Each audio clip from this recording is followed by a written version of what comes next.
Chapter 141. Baby Phone. Chin-mo opened his mouth. His voice was so low that anyone who heard it would know that he wasn't in a good mood. Fujio explained with a smile, "That's just a nickname that won't make people feel too distant." Hearing that, Chin-mo tilted his head and curled up his thin lips. He was very cold. "So intimate that people will think that I'm secretly in love with him. This is definitely Baby Fang's problem. He is a person who thinks too much." Fujio looked very serious. Chin-mo curled up his thin lips coldly. Obviously, he wasn't satisfied with this excuse. He pinched Fujio's chin and used all his strength with his fingers. His handsome face got closer and he reminded the young man in a low voice, "If I find out that you flirt with people on my account again, you won't be able to sleep tonight." Fujio could sense the danger emanating from this man, which was different from the previous few times. However, Chin-mo didn't make things difficult for her. He only complained about Feng Shang again after the warning. When a user was complained about, they would be banned for 10 minutes. Today, Baby Feng had been complained about so many times. This was no different from being locked in a small dark room. Fujio was thinking about this when Chin-mo said, "You should be glad that he is your teammate in the upcoming esports selection contest. Otherwise, he won't be able to use this account anymore." Fujio absolutely believed in the Almighty's power in the game, so she silently lit a candle for Baby Feng. Feng Shang also received the news of being complained about. He was a chatterbox in the game, and it was terrible to be silenced like this. The main thing was that he didn't know what was going on with his idol and young Master Qin. Young Master Qin wouldn't punish his idol on the spot after seeing the content just now, right? However, there was one thing that Feng Shang noticed. Young Master Qin actually gave his account to someone else. That game account was worth more than a few 100,000 yuan. Back then, before young Master Qin became a professional team, someone offered 100,000 yuan to buy his account. That person didn't expect that the account he wanted to buy would be played by the powerful young Master Qin of Jiang City. Not only did he offend young Master Qin, but he never showed his face in the game again. In young Master Qin's words, even if he didn't want what he used, he would seal it and not give it to anyone else. But now, young Master Qin had actually given that account to his idol, and he had handed it over for such a long time. If this matter were to be known by his big brother, it would definitely cause a huge storm. Feng Shang was thinking that he would also exchange accounts with his idol in the future. He couldn't fall behind young Master Qin in everything. Fujio didn't think too much about it. She just wanted to bring Feng Shang to a dungeon this time. She had never seen Feng Shang operate before. She would be able to understand everything once she went through the dungeon. Then, she would be able to make adjustments to the entire team based on what she knew. "Brother Mo, do you want to run a dungeon with me?" Fujio tilted her head and asked Chin-mo.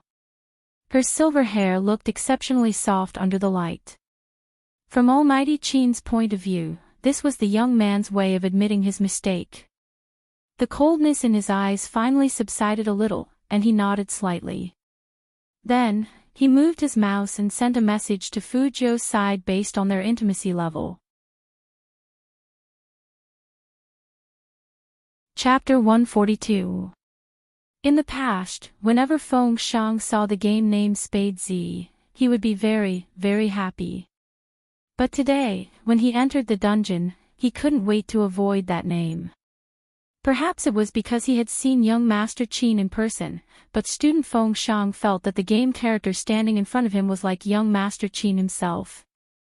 Dressed in an ancient fur cloak, he looked like a character from a comic book. He had the ability to freeze, and just by standing there, he could make the air around him turn cold. Feng Shang swallowed his saliva with difficulty and leaned closer to Fujio. The team that sent out the invitation didn't expect that Almighty Qin himself would accept their invitation, and he even brought 2 people into the team. Spade Z was no stranger to them, and the main thing was that there was, awarding you a slap of pleasure, a very famous pay-to-win player. For a moment, they couldn't bear to look at those three people. One had to know that every single one of them was famous and powerful. Let's not talk about Almighty Chin and Spade Z. Even, awarding you a slap of pleasure was very well known in the game, and you could see him on the rich list every day. The strange thing was that this person would always flood the screen when he entered a dungeon, and he would be even more unrestrained when he saw a pretty girl. Why was it so quiet this time? While the rest of the players were still wondering, Fujio had already started commanding. Compared to her low-level account, the Almighty had a fully equipped main account, so it wasn't too easy for him to clear the dungeon. He went all the way up, killing everything in his path. But Spade Z's account didn't move at all. He didn't even make a move. It was useless. There was a female player in that team who wasn't good at playing, but at least she knew how to make a few moves. That Spade Z didn't even know how to use potions. If Almighty Chin hadn't brought him here, such a person would have been kicked out of the team. The more that female player saw Spade Z walking slowly, the more annoyed she felt. Why did Almighty Chin treat such a person differently? He obviously had no skills, but he followed behind the team and leached off experience, acting like he was a peerless master. It was so annoying. In the beginning, the female player was still holding it in. Later on, when she was unable to defend in time and lost more than half of her HP, she was completely enraged. On the other side of the computer, he sneered, and even his tone was cold and mocking. The most anticipated rookie king of Zone C, with amazing mechanics and fast hand speed, who was poached by the Chin Club with a large sum of money. Turns out he's just a weakling who only knows how to follow the Almighty to leech experience. He doesn't even know when the monsters are approaching, not to mention, from what I see, those first kills aren't necessarily taken by him. At the very least, he doesn't know how to save people. Teaming up with such a person, forget about first kills, he might not even be able to clear this dungeon. Hero was a game that could speak, which was why Hero was loved by so many professional teams. It could professionalize the game and attract people with its voice after becoming a god. The female player had turned on the voice chat. Although her voice was sweet, the sarcasm in her words was clearly uncomfortable. Chapter 143. So, as soon as she said this, the game screen fell into a dead silence. Fujio was still holding a lollipop in her mouth. Her hand paused, and she sent out another big move. Her finger technique was very beautiful. The other players didn't react so quickly. But right at this moment, the biggest monster appeared, and it used a fireball-like special attack on their team. Not to mention the others, even a master like, awarding you a slap of pleasure, was caught off guard and lost half of his HP. Fortunately, he had good skills, and he could retreat instantly. The rest of the players weren't so lucky. They were directly knocked down to the ground, and they died very miserably. Logically speaking, when a team had 3 players left, and one of them was dying, it was impossible for them to win this round. But to everyone's surprise, Spade Z, who had been quiet all this time, turned his sword's shadow and created a magnificent light behind Fujio. The light almost filled up the entire screen, and the dazzling silver color was so dazzling that people couldn't come back to their senses for a long time. Except for Fujio, who was protected by Almighty Chin, her murderous aura didn't seem to diminish because of the death of the others. Instead, under Almighty Chin's cover, she directly jumped up, and even her black battle robe had a silver glow as she used a killing blow. Under the dazzling special effects, people saw an unprecedented top-level cooperation. Handsome, unruly, and invincible. The whole team was stunned to see this scene, and from their eyes to their arms, they felt an unprecedented shock. That technique was clearly the 3000 knife cutting that Almighty Chin was best at. Why could Spade Z use Almighty Chin's unique skill? Who was the person controlling Spade Z right now?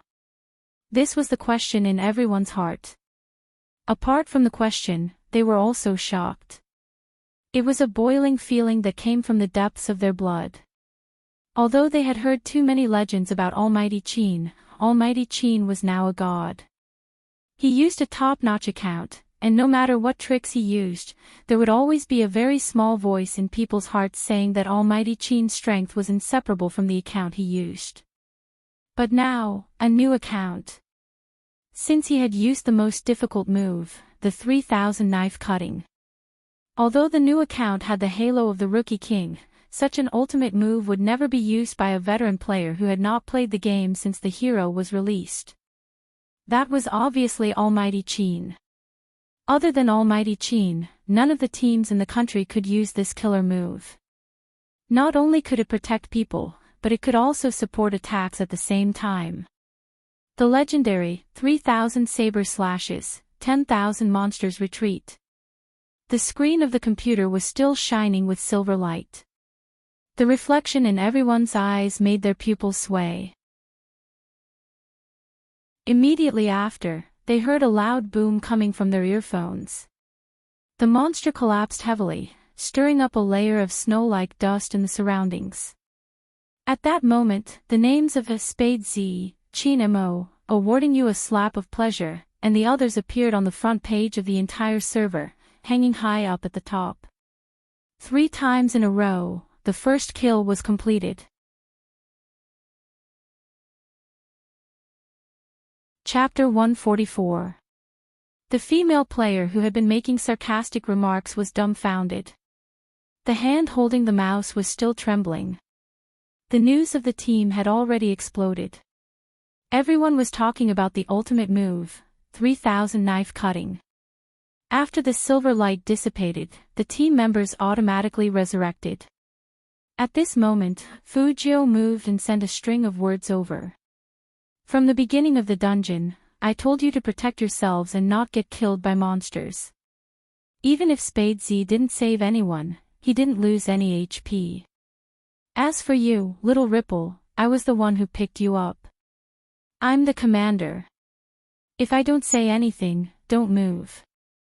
You even went so far away to kill monsters. You don't even know this basic command. Is this your first time playing hero? The female player felt wronged by the accusation. She tried to defend herself, but the moment she opened her mouth, she pretended to be pitiful. I'm just afraid that the monsters over there will hurt you. Fujio raised her eyebrows. Okay, even if it's like what you said, and you're afraid that the monsters will hurt us, so you moved your position randomly.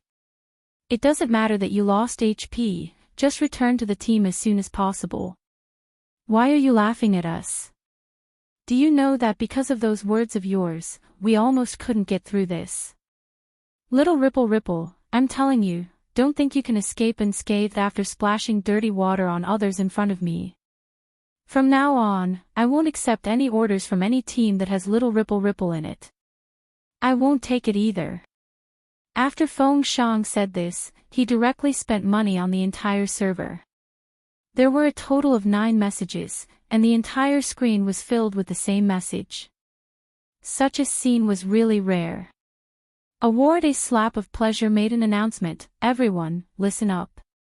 In the future, if there's a team with rippling ripples, don't look for me.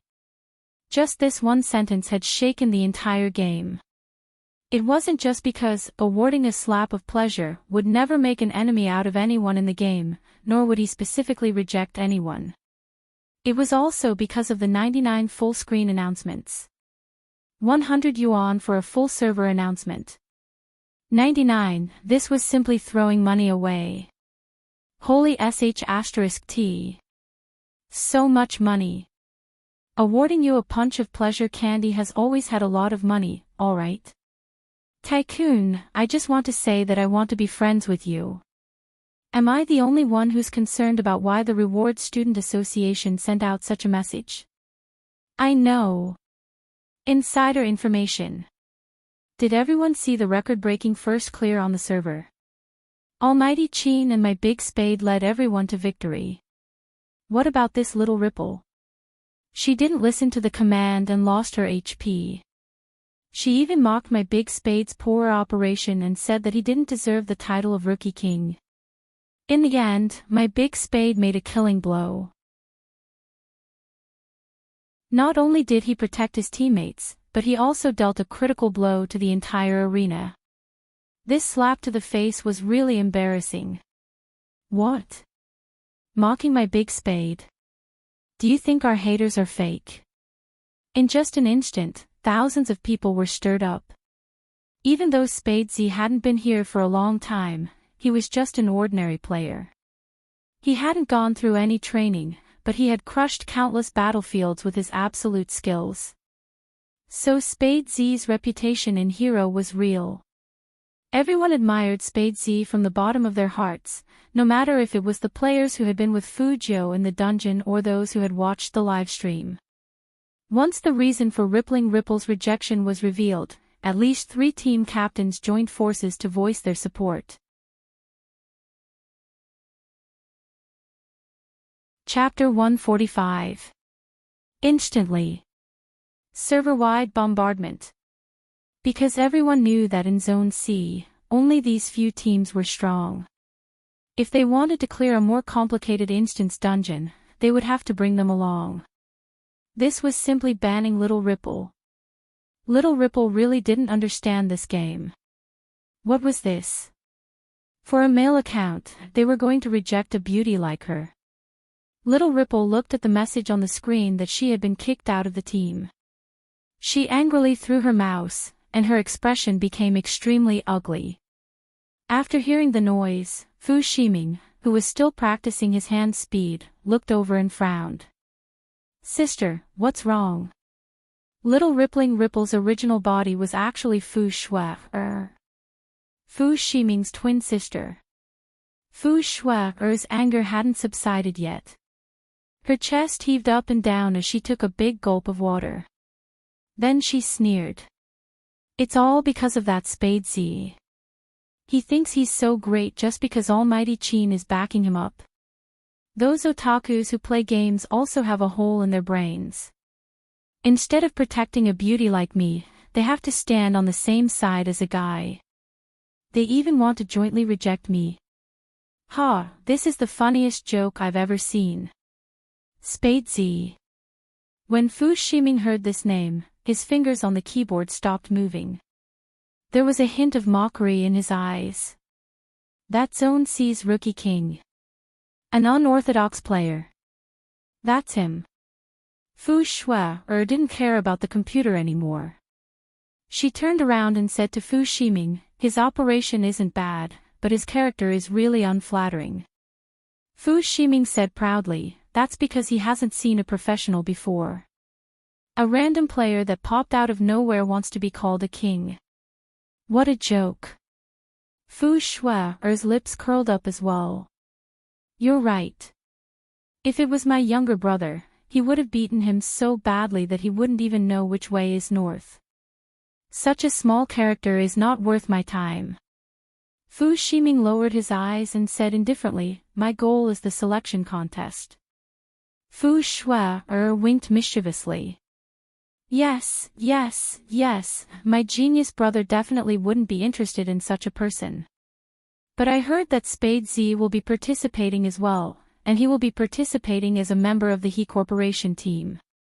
I really don't know where that fat village girl, He Honghua, found Spade Z. He won't participate, Fu Shiming said again. Fu Shue'er didn't understand. Why? You'll know when the time comes. Fu Shiming said as he logged into his game account. He already had a rough understanding of Spade Z. His mother even gave him a concrete plan. Ever since Spade Z appeared in Hero, he had been taking orders to make money. To put it bluntly, he was just a pauper. Such people were the easiest to deal with.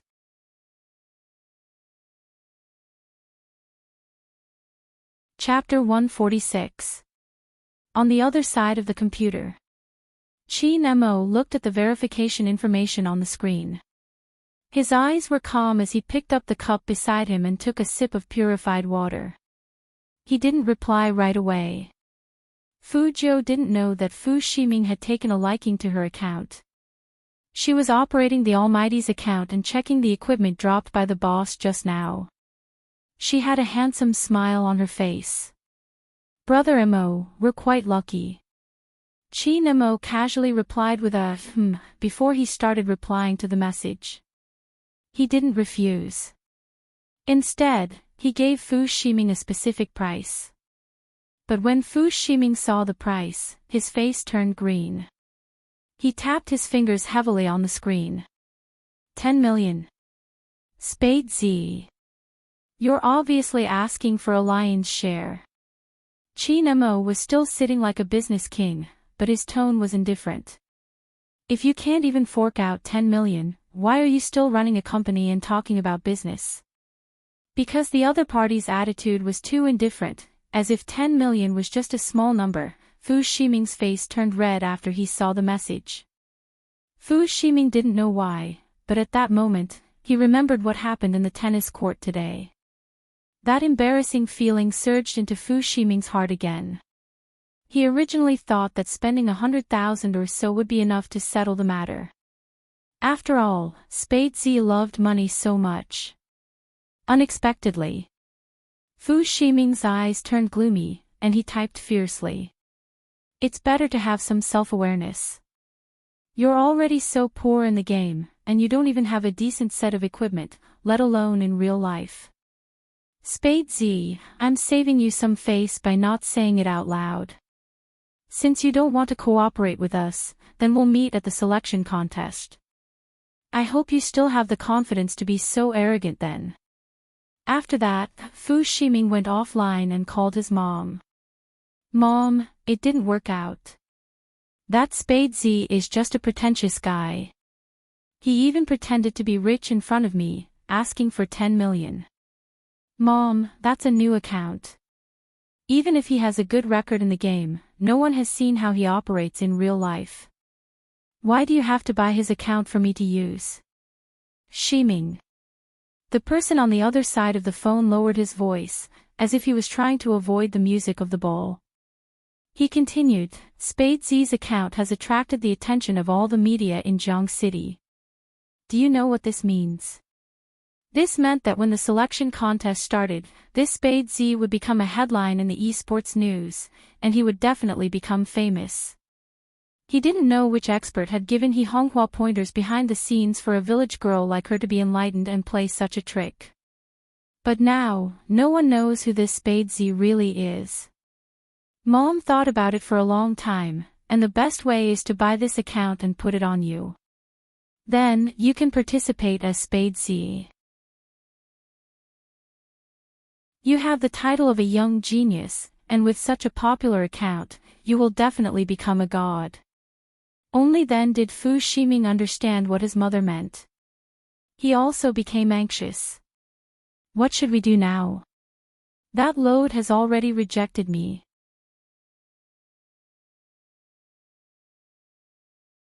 Chapter 147. In Hero, Fu Jiu was still distributing equipment to her teammates. She was very generous to those who supported her in the whole server. She shared all the diamonds that dropped from the first kill with the captains of all the major teams. Awarding you a slap of pleasure, got the best equipment. Fu Jiu had to admit that she was being selfish in this aspect. After all, he was her future teammate. But the others didn't mind. After all, they weren't professional players, so they didn't need to collect materials. They liked more practical things, like diamonds. They didn't care about the other things, so they naturally listened to Fu Jiu's arrangements. To thank them, Fu Jiu even gave them a 20% discount for this order. Seeing this, Qin Mo's right hand that was holding the mouse paused slightly. His deep eyes swept over the computer screen and landed on the two characters who were still whispering to each other. His eyes gradually turned cold. In fact, the main reason why Qin Mo didn't make a move in the beginning was that those two were too close. Did they need to be so close to each other just to play a game? Although he wouldn't interfere too much with young people's business, after all, no one wanted to be controlled when they were 16 or 17 years old. But there were some principles that couldn't be violated. Until now, Chin Mo still hadn't forgotten that this guy in front of him had liked a man, idol, or, are you giving all these to me? Feng Shang didn't expect that his idol would think of him like this even with the Almighty around. Fu Jiu held a lollipop in her mouth, tilted her head, and replied with a line of text, "It'll be useful in the esports competition. I know your skills pretty well. In a few days, our team will meet up, and we'll go to the internet cafe to play a game together." The two of them were chatting in private, so the others only saw that Fu Jiu and Feng Shang's characters were very close. After Feng Shang saw that message, he made a sound of surprise before replying, "Idol, did you forget that our team only has you and me? Now it's 3. Fu Jiu smiled, and the corners of her mouth were full of mischief. "That's why I'm online today. Besides, our new teammate is a girl." Feng Shang was shocked, and he typed faster. Girl. Where is she? I didn't see her. I always thought that we would be a single team." "Idol, you're not lying to me, are you?" "Baby Feng, as a team member, you must have absolute trust in your team leader." "How could I lie to you?" Fu Jiu looked at his reaction, and her smile widened. "And our new teammate has a good personality. She's a nice girl." Feng Shang didn't care what kind of girl she was. He had already thought about how he would greet his new teammates when they met in a few days. "Yep, I'll just say that I'll bring her to clear dungeons, fly her, and buy her equipment." He would ask his brother to top up more money for him. While the two of them were chatting happily, the handsome side face of the man on the other side turned cold bit by bit. Fu Jiu was still typing and didn't notice. Chin Mo laughed. His smile was vicious no matter how one looked at it. He placed the cup back in its original position, stood up, and walked towards the youngster on the bed step by step.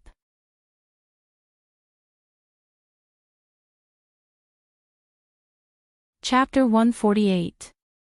Chatting so happily. Chin Mo's voice had always been light, and it sounded even more so at night. It was as if he didn't care about anything, but there was an irresistible coldness in his voice. After hearing the Almighty's question, Fu Jiu raised her head and found that the man was already in front of her. He was standing by the bed with a physics book in his hand. His khaki trousers made him look a lot softer, but the pressure he exuded was still very strong, and he still had the domineering aura of a military third generation. How should she put it? It was a little cool, but also a little cold. The most important thing was that those eyes didn't seem to be very happy. Fu Jiu was still sucking on her lollipop. She didn't know what was going on, but that was what she thought. According to her understanding of the Almighty, he would attack her verbally when he was in a bad mood. Later, she just needed to find a way to flirt with the Almighty, and this problem would be solved. But, to Fu Jiu's surprise, the Almighty didn't play by the rules at all. He asked her again, "Do you like men or women?" Such an elegant and direct question indeed needed a good answer. If she said she liked men, the Almighty would probably throw her out by the collar. If she said she liked women, she didn't want to lie, because it was against her will. But, girls are cute, and boys are handsome. Fu Jiu smiled with her beautiful peach blossom eyes.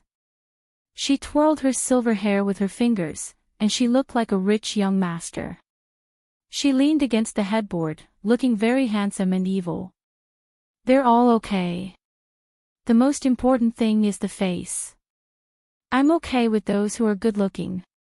All okay." Chin Mo curled up his lips slowly, looking unhappy and playful. "You want to say that you like both men and women?" Fu Jiu put on a serious face. "Being too handsome will always bring this kind of burden. Who gave you such strong confidence?" Chin Mo's voice was very calm. Fujio thought about it and said seriously, my parents gave birth to me well. But brother Mo, don't worry. Even if I like men, I won't do anything to you. With this answer, there shouldn't be any problem. The Almighty was probably asking her this question because of what she had done before, like wanting to keep the Almighty as a mistress. Fujio analyzed the reason while replying to Baby Feng's message. She didn't notice the cold light flashing in the man's eyes after he heard her words. If Secretary Liang saw this expression on his CEO's face, he would definitely break into a cold sweat. Because Chin Mo wasn't too happy right now. Almighty Chin thought that no one would want their little brother to have such a rich private life. He was the same. Eating both men and women. Heh, what a great ability. Chin Mo glanced at the silver-haired youngster who was still hugging his notebook and chatting away. His expression didn't change at all. His face was still as handsome as a god. His slender fingers moved and directly unbuttoned his trousers. Fujio looked at the man's action, and her typing hand suddenly stopped. The man standing at the head of the bed stood tall and straight like a pine tree in the Tsang Mountain. He was very attractive. His every movement was calm and elegant, as if everything was under his control. But, what was going on? Why did the Almighty take off his pants?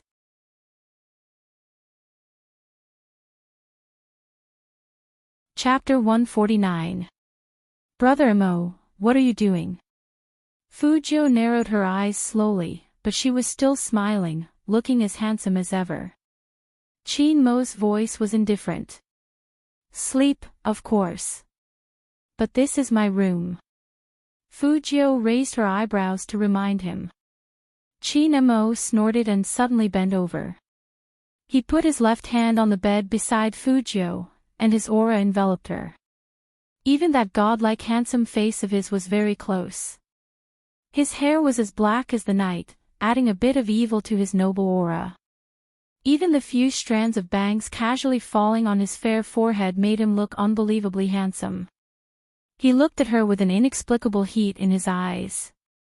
When his slightly deep voice entered her ears, it was like an expensive red wine swirling slowly. Don't you want to sleep on the same bed with me? Today, Big Brother will fulfill your wish. There was even a hint of mockery in that indifferent voice. Don't think that she couldn't tell that the Almighty was doing it on purpose. Fujio was depressed. Haven't we already turned the page? Who gave you that illusion? The man raised his eyebrows and did not have the slightest intention to leave. Fujio smiled. Her thin lips curled up, and she got closer to the man. But I like men. Brother Mo, aren't you afraid of me? Chin Mo's fingers paused, and then he pulled the young man away. He pressed Fujio against the headboard, and with a faint smile, he said in an even colder tone, behave yourself when you're sleeping. If you move even a little bit, I'll make you the last in physics class. Fujio. Didn't he promise to help her guess the questions? How could the Almighty change so quickly? But, they slept together. It wouldn't be good for her if she was found out. Fujio's eyes curved as she thought of this. How can I control this? Brother Mo is so handsome. It's a test for me to sleep next to him. Really? Chin Mo chuckled. His lips were cold. You better control yourself. Don't stretch your hand over. Otherwise, I might chop off your claws. Fujio was dispirited. Brother Mo, you are a man too. You should understand that sometimes you really can't control yourself. Chin Mo looked at the troubled youngster. Fujio put on an evil and handsome face. You get it, right? To be honest, I don't really understand. Chin Mo's voice was calm, his side profile elegant and handsome. After all, I'm not gay. No matter how handsome a man sleeps beside me, I won't feel anything. Fujio, alright, even if Brother Mo can't feel it, what if I attack you? Chin Mo arched a brow. You can't control yourself. I really don't have good self-control. Fu Jiu put her arm around Chin Mo's shoulder like a good brother. Otherwise, I wouldn't have gone to nightclubs so often. So, Almighty, go back to your room and sleep. Fu Jiu naturally wouldn't say the last sentence out loud. She only used a pair of electric eyes to express her emotions. Chin Mo took the youngster's hand away, his smile turning colder. Since you have no self-control, I'll help you control it. Before Fu Jiu could react, Chin Mo reached out and grabbed the tie on the sofa. He tied the youngster's right wrist and the other end to the headboard.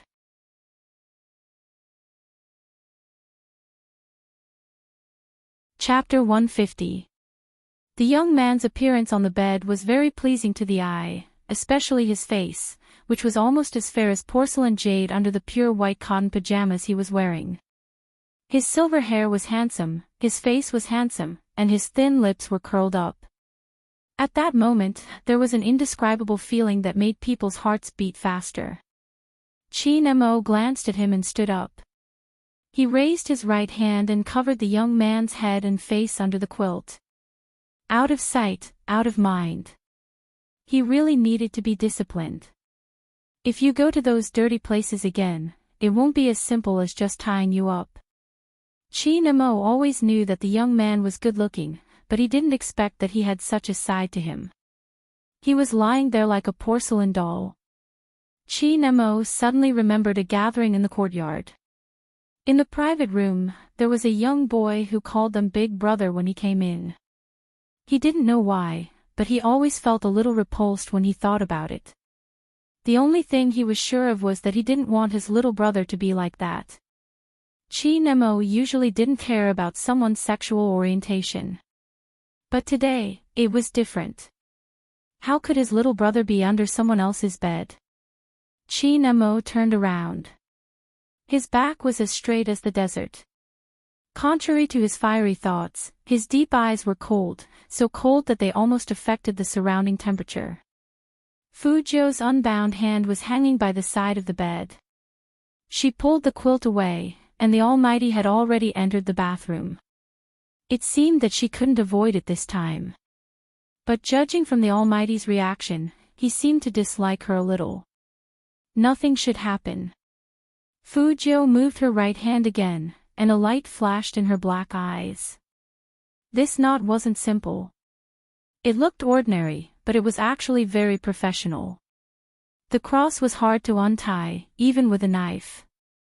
The Almighty was indeed not easy to deal with. There shouldn't be anyone on the mainland who could study criminal psychology and make such a binding technique. If there was, shouldn't it be the police? Or maybe the Almighty's ability to leave meant that he was free from control. Fu Jiu suddenly closed her eyes when she thought of this. After a few seconds, she opened them again. Her eyes were unfathomable and mysterious. Then, she whistled with great interest. If the Almighty hadn't recognized her as his little brother, she would have competed with him. She wanted to see who was better, her or the Almighty. However, this wish was unlikely to come true. Speaking of wishes, if she had known earlier, she wouldn't have bragged to baby Feng. Now, he had even blown himself into it. Fu Jiu tilted her head and continued to fiddle with the black tie. Just as she was about to untie it, the Almighty appeared again. He looked like he had just taken a shower. His black hair was still damp, but he was fundamentally different from Fu Jiu. Even in this state, Chin Mo's presence was strong. He didn't take a towel and slowly strode over. After scanning her movements, his thin lips curved. You're really capable, my little brother. Not as good as Brother Mo. Fu Jiu moved her hand again. But I want to pee now, what should I do? Chin Mo seemed to have predicted that the youngster would come up with such an excuse. He lifted his eyebrows and said calmly, Get up, I'll go with you.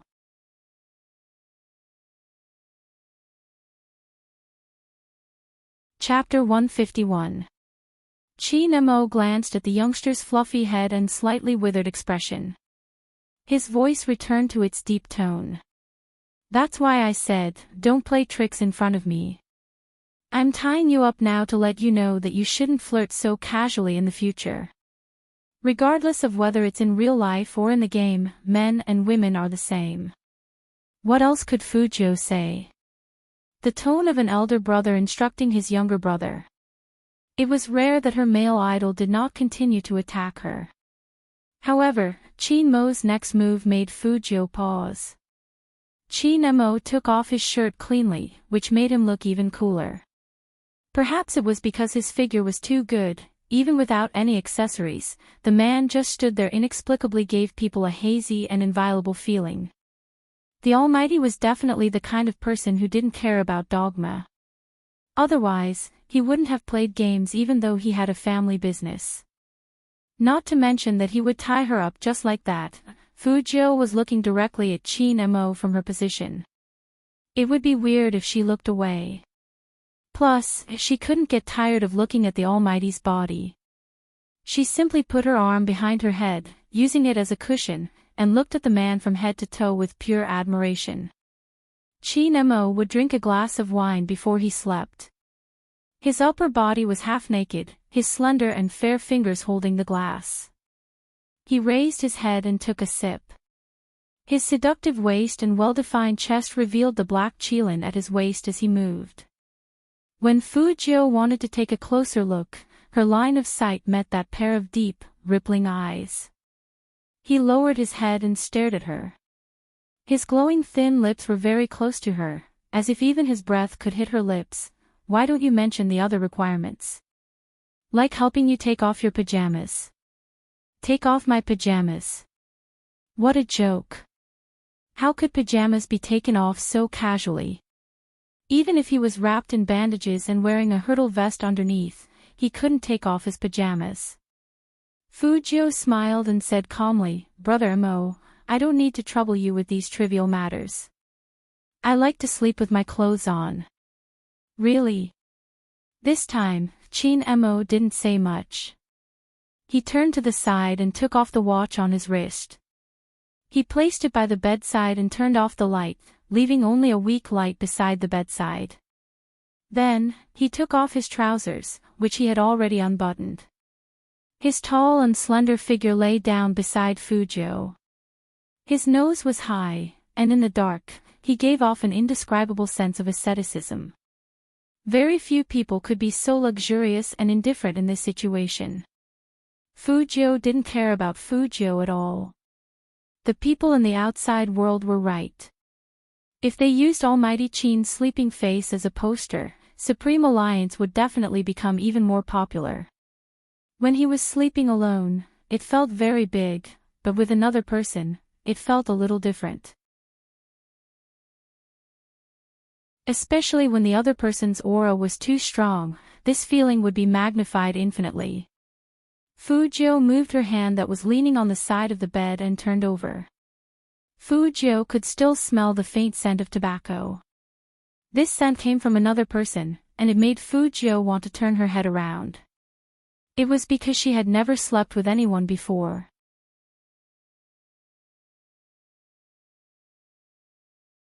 Chapter 152.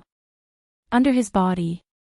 When Fujio heard these words, she raised the corner of her lips devilishly.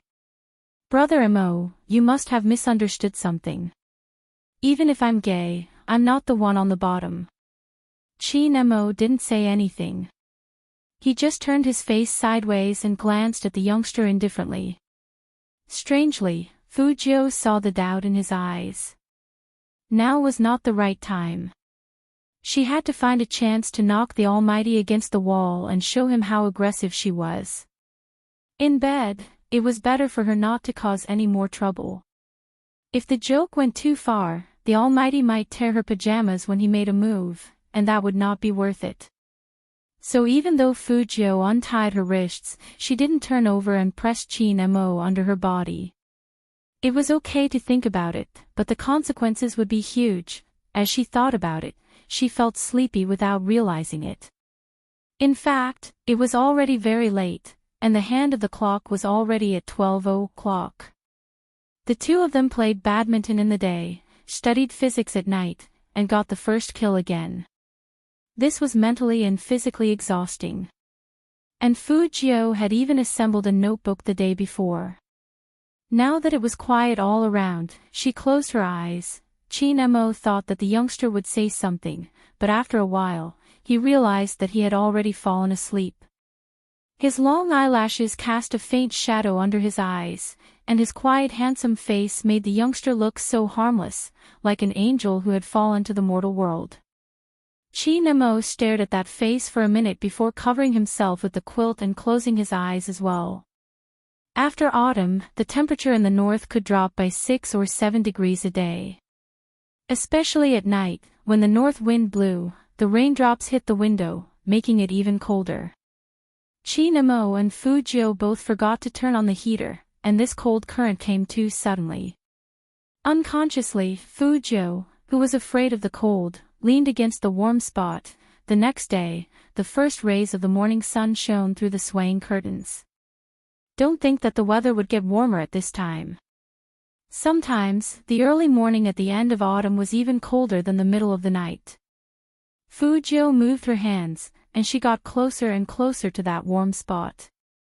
Who was so nice as to arrange such a big hot water bag for her on the bed? It was so warm. Fujio couldn't help hugging that warmth and rubbing her face against it. But the moment she opened her eyes, all of her thoughts became clear. The thing she was hugging wasn't a hot water bag, but the Almighty. Chin-mo seemed to have woken up just a little earlier than her. The light shone on his elegant and handsome face, making him look ambiguous. Compared to his appearance, his eyes were even more beautiful, like black gemstones. His messy black hair made him look even more charming. At this moment, Chin-mo was looking at her. His eyes were so deep that it seemed like they could suck a person in. The two of them were very close to each other. Her lips were pressed against his chest, and their legs were unknowingly placed together. Their posture was very intimate. The two of them were so close that they were so close to each other. Mo Chin-jo Mo suddenly of Chin of. His aura surrounded her from all directions.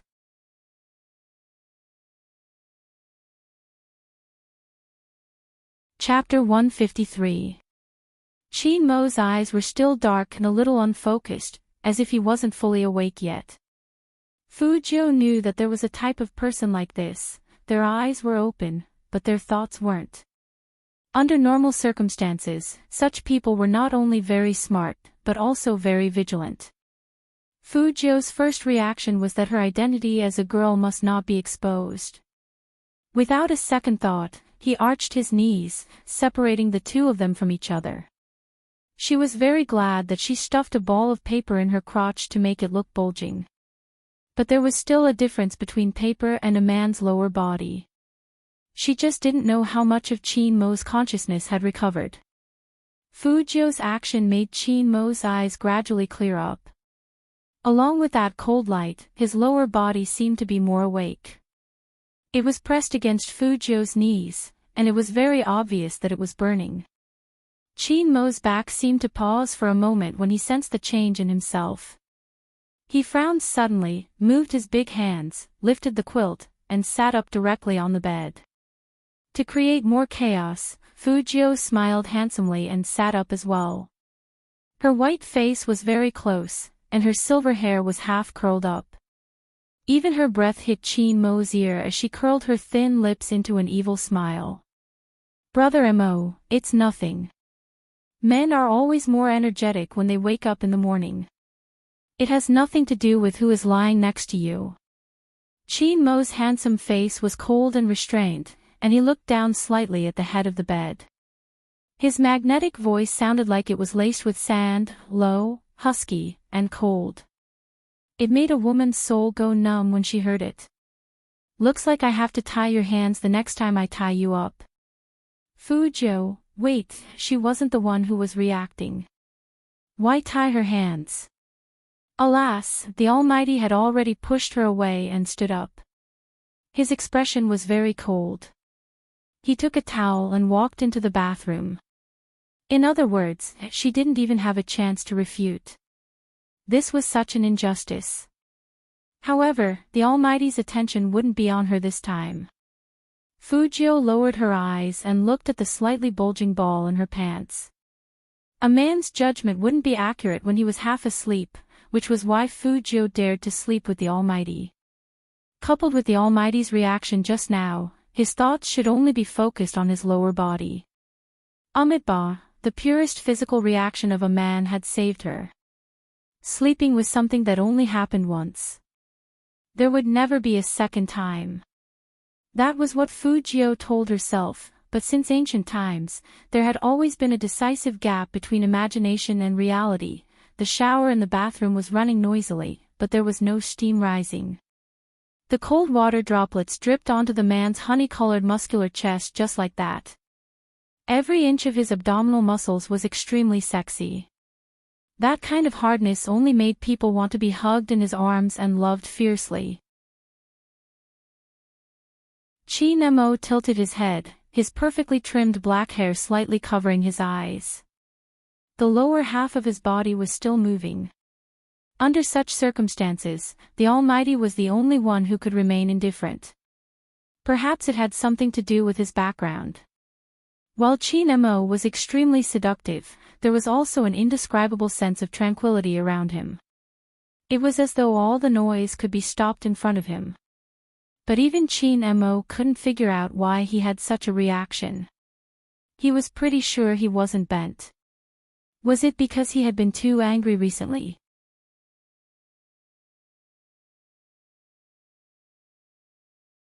Chapter 154. After the incident in the morning, Chi Nemo's mood was obviously not as good as last night. His handsome face was full of unfriendliness.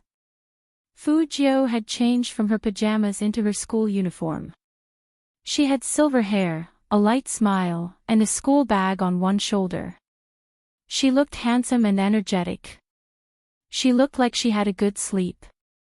People seldom came to the house. Now that the young man was here, Aunt Zhang made 4 types of breakfast in one go: fried buns, fried dough sticks, small meat buns, and vegetable porridge. She smiled and asked Fujio to eat more. Fujio naturally wouldn't refuse this kindness. She enjoyed it very much, especially the fried buns. They were golden yellow in color, crispy on the outside and tender on the inside. They were delicious. But Fujio couldn't finish a whole plate by herself. The Almighty only drank milk in the morning and read the business newspaper in his hands. Obviously, he didn't want to finish them for her. Fujio couldn't bear to let Aunt Zhang down, so she put the remaining pieces in the takeaway box. Aunt Zhang was happy to see this. Young Master Zhou has so many friends. Our young master never thought of bringing breakfast for his classmates. It's not that I have many friends, but my desk mate is nice to me. Fujio smiled. I want her to taste Aunt Zhang's cooking. Aunt Zhang loved to listen to the young man. Seeing that Fujio was about to go to school, she waved at the door reluctantly. Remember to come with young master next time. Madam will be there too. Madam will like young Master Zhou. Okay. Fujio sat in the car and curled up her lips at Aunt Zhang. Chi Nemo was sitting next to the young man. He glanced at the extra box of fried buns in the young man's hands indifferently. After a while, he ordered the driver in a cold voice, "Drive." Yes, young master. Although the driver could tell that his young master's tone wasn't very good, he still followed Qin Mo's order and went to Jiang City No. 1 Middle School first. The Qin family's car was very eye-catching, whether it was the model or the license plate. Fortunately, there weren't many students at school at this time. However, when the car appeared, it still attracted a lot of attention. Shui Yao Yao was memorizing English with her headphones on, but after seeing the unusual reaction, she looked to her side. A silver-haired young man walked out of the extended black Lincoln. The corners of the young man's mouth were curled up, with a youthful handsomeness and mischievousness. Who else could it be but His Highness Joe?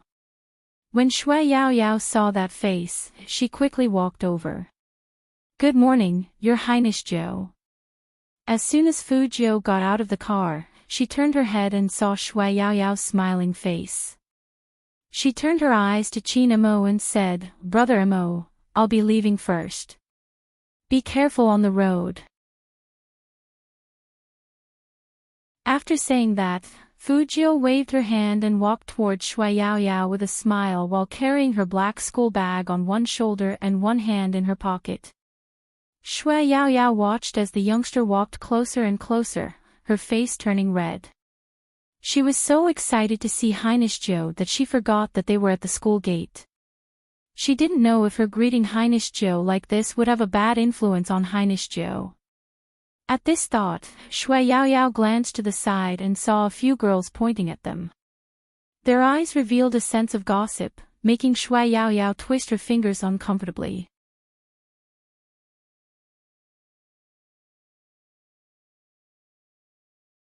Chapter 155. Shui Yao Yao nodded. After seeing the young man smile, she felt a lot braver. Fu Jiu curled up her lips and handed the lunchbox to Shui Yao Yao.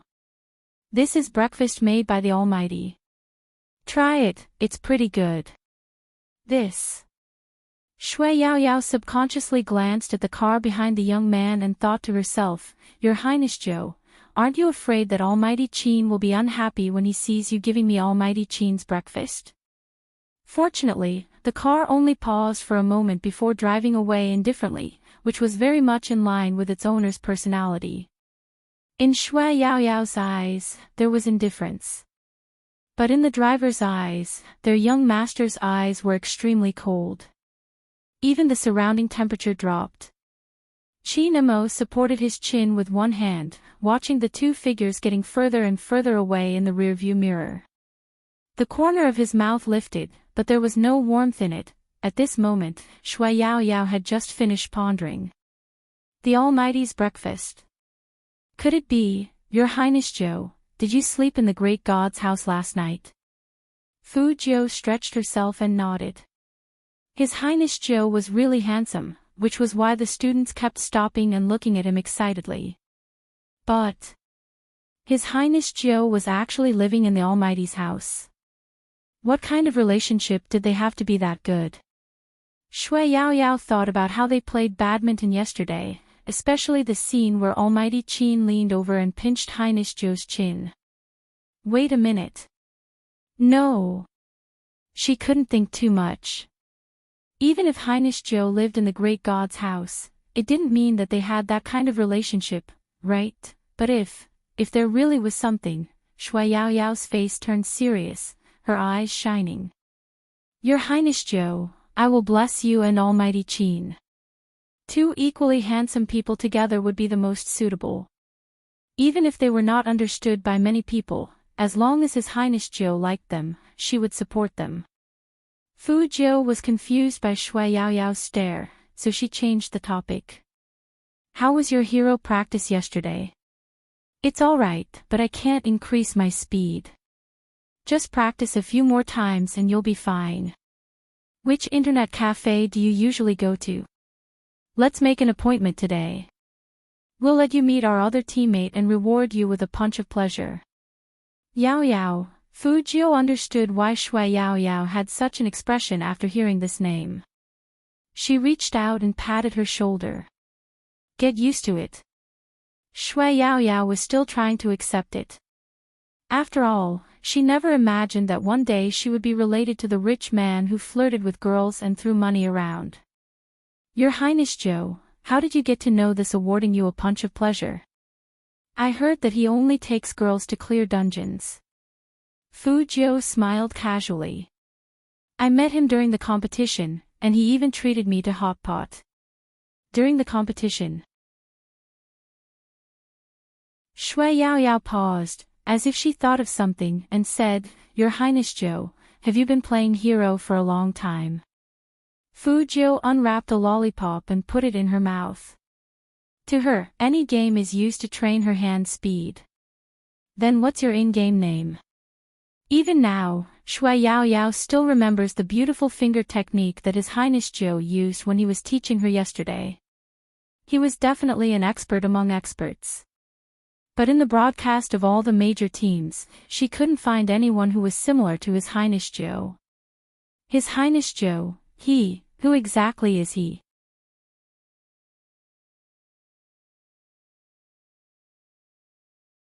Chapter 156. Hearing that, Shui Yaoyao was completely stunned. Her heart felt like it had been pierced by those 4 words. Spade Z. The new player king who won countless first clears as soon as he debuted. The almighty in Zone C who broke countless records but was obsessed with his whereabouts.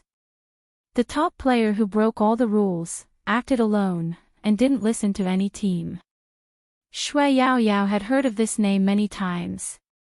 Sometimes, when she was playing games, she would often see this person on the ranking list and tell herself, look, not everyone in this world who doesn't have money will be buried. Spade Z was such an example. His finger skills were beautiful, unexpected, and he was the king. All the esports media in Jiang City wanted to get the first-hand information on this person. But he was invisible. Some people said that Spade Z must be very ugly, which was why he was afraid to show his true face. Otherwise, how could he not accept such a good opportunity to be famous? Even if it was just a live broadcast, he could earn 100,000 yuan. Others said that even if Spade Z looked okay, he was definitely not young. Looking at his skillful operation and his familiarity with all kinds of tricks in the game, he must be an uncle-level man. But he was him. Shui Yaoyao covered her mouth. She never thought that the person who was like a benchmark for her was their Highness Zhou. Even though she was already sitting in the classroom, Shui Yaoyao still couldn't calm down. If the girls in school knew about this, they would go crazy. Highness Zhou, he was not some nouveau riche trash at all. He was not only gentle and handsome, but he was also the almighty and hero. Shui Yaoyao looked sideways at the young man's clean and handsome side profile, and she couldn't help but murmur, if the anti-fans knew that Spade Z looked like this, the game would explode. And those reporters would take back their guesses about Spade Z's appearance. Highness Zhou, why don't you accept the interview, because it's not the right time yet. Fujio twirled the carbon pen and smiled lightly, but there was a hint of blackness brewing in her eyes. Shui Yaoyao didn't know what Fujio was planning. She thought that she needed some time to digest this exciting news. Ever since she started playing Hero, she never thought that she would meet Spade Z one day. Because she knew very well that the decision was made by a god different from mortals. But now, she actually wanted to follow him and form a team to play in the professional competition. What kind of feeling was that? Those who had never played games would never understand. Her heart was in a mess, and even her blood was boiling. She felt like she had finally started to realize her dream. This was the first time she was so close to it, and it was all given to her by the young man. Fujio didn't understand the effect she had on Shui Yaoyao. She was still looking at the physics questions that the Almighty had given her yesterday. I'll be relying on it for my monthly exams in a few days. Ding ding ding ding. The bell rang. After the physics teacher came in, he didn't call people to answer questions like before. Instead, he looked at them, coughed softly, and said, "Today, we will rearrange the tables. Men and women can't sit at the same table. Now, we will start to form groups freely." The students were all dumbfounded. He listened to the mournful wails below. It can't be. We've just finished lining up, why are we lining up again? It wasn't easy for me to get close to my goddess, yet you still insist that men and women can't sit at the same table.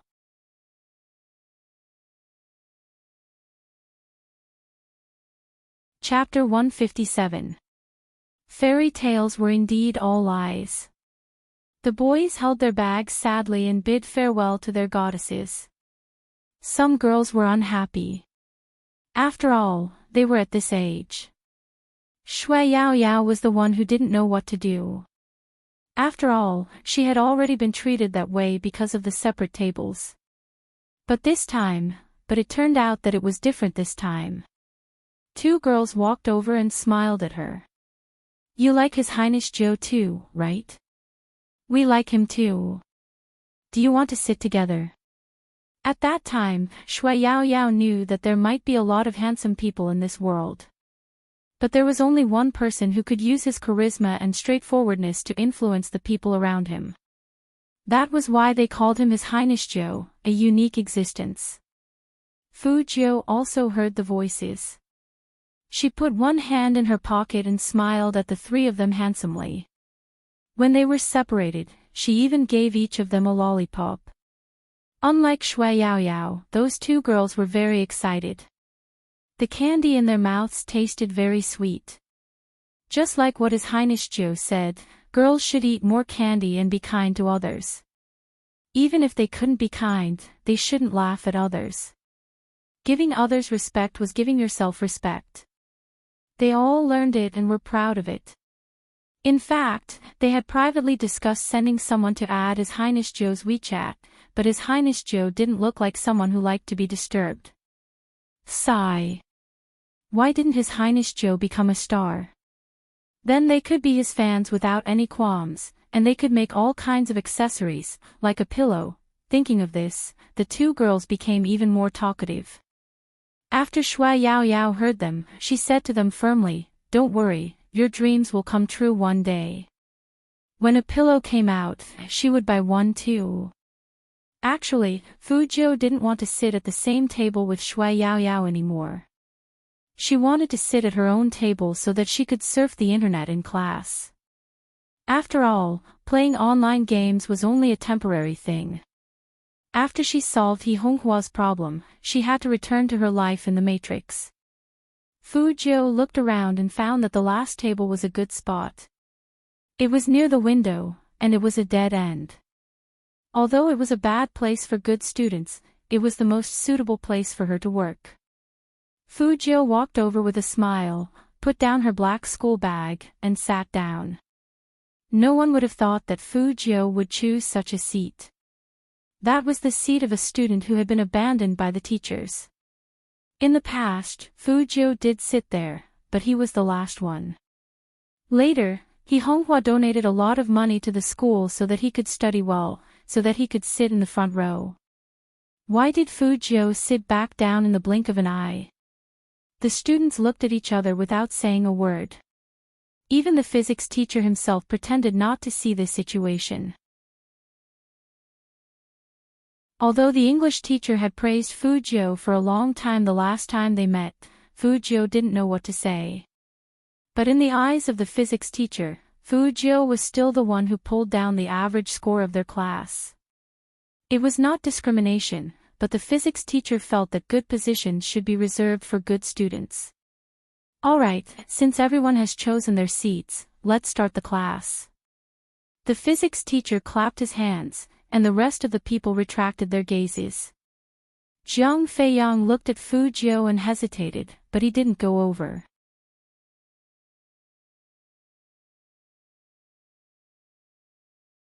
Chapter 158. In the end, only the seat next to Fu Jiu was empty. It was obvious who Shui Yao Yao was going to sit with. The other two girls also supported her. After all, His Highness Joe was sitting in that corner, but the teacher didn't say a word. Some people also pretended not to see anything, and the vague sense of exclusion was still there. In school, grades were the most important thing. They all knew this. But they really didn't want to see His Highness Joe sitting alone in the corner. The physics teacher obviously didn't understand what these students were thinking, and his voice became a bit cold. I've already made it very clear that men and women can't sit together. Shui, you should know your situation. Getting into a good university is your only way out. Don't think about those unrealistic things. Read more books when you have time. Sit down. Shui Yaoyao still wanted to say something. Fu Jiu looked up and gave her a "don't worry" look. She smiled at her, which clearly meant that it was okay to sit in the back row. But this physics teacher seemed to be very prejudiced against her.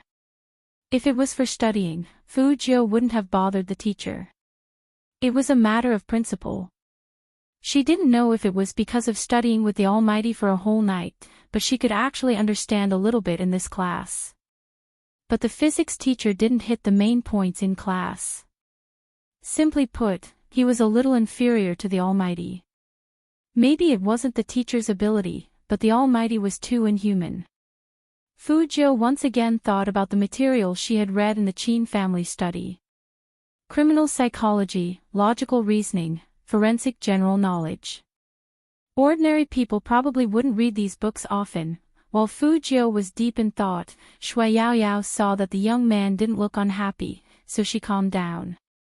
She knew that whether it was the students or the teacher, the impression of His Highness Jiu as a good-for-nothing was long ingrained. She had experienced this feeling of being isolated before, so she wanted to sit at the same table as His Highness Jiu. But obviously, His Highness Jiu wasn't her. That person had an incomparably strong heart. He never cared about being excluded or isolated. Just like now, he was holding his chin and taking notes in class, as if he didn't care where he sat. One day, when people knew His Highness Jiu's true identity, they would know that he was never a good-for-nothing. It was good to have one person at a table. Fu Jiu could log into the game very smoothly, and she didn't have to deliberately avoid anyone. After all, she was using Almighty Qin's account, and it would only be troublesome if someone peeped at her. Usually, it was very difficult to find a player's exact location without adding them as friends. But to Fu Jiu, this was nothing. She used her microdata control to lock onto, awarding you a slap of pleasure, and send a message through the Alliance's platform. Are you there? Feng Shang, who was still playing games, was startled. He thought he had been poisoned, but when he saw that the person who spoke was his idol, he immediately perked up. Yes, yes, yes. Let's meet at West Town Internet Cafe at 7 p.m. tonight. Fu Jiu typed lazily, let's work together to clear a dungeon. Feng Shang had never been to an internet cafe before. Just the thought of teaming up with real people to clear a dungeon made him excited. Alright, we'll listen to our idol.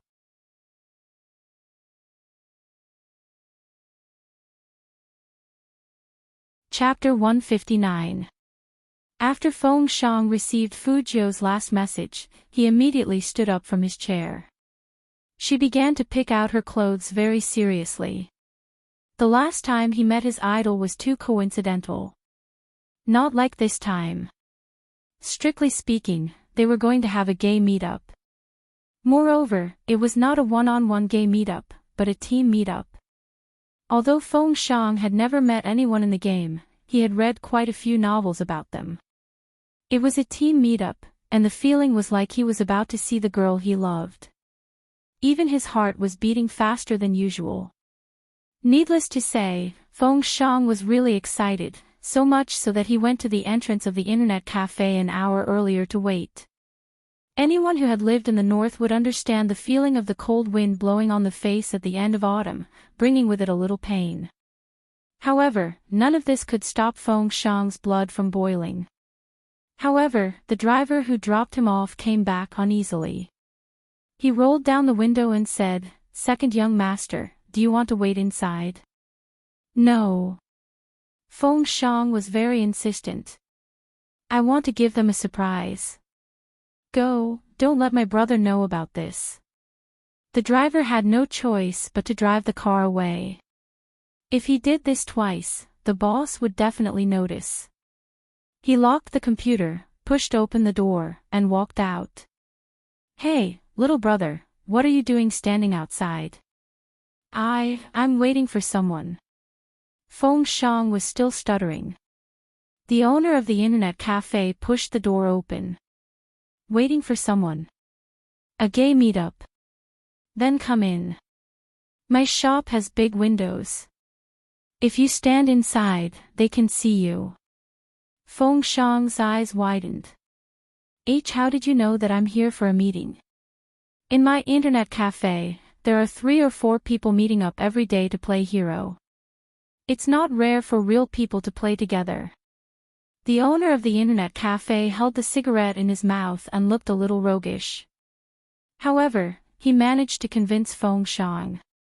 At that moment, he seemed to understand why his idol had chosen to meet here.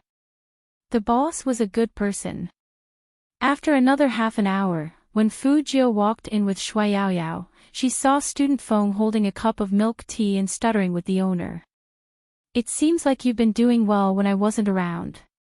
Fu Jiu took off her school jacket as she walked and threw it on the sofa.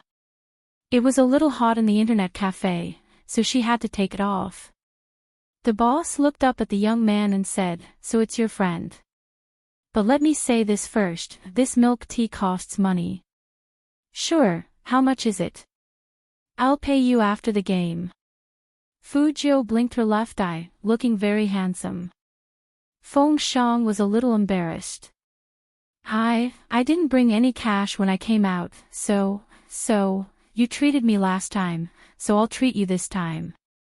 We still have to work together later, so let's have dinner at the internet cafe. The fast food here is pretty good.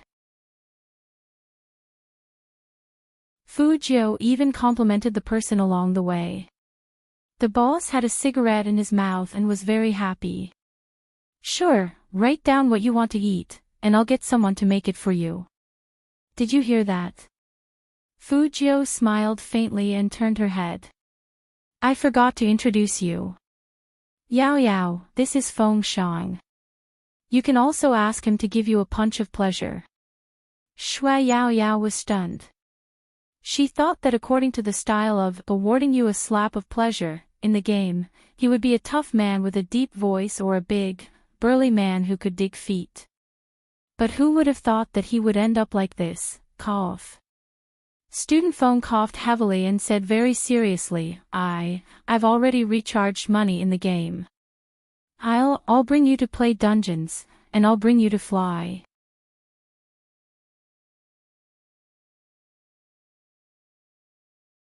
Chapter 160.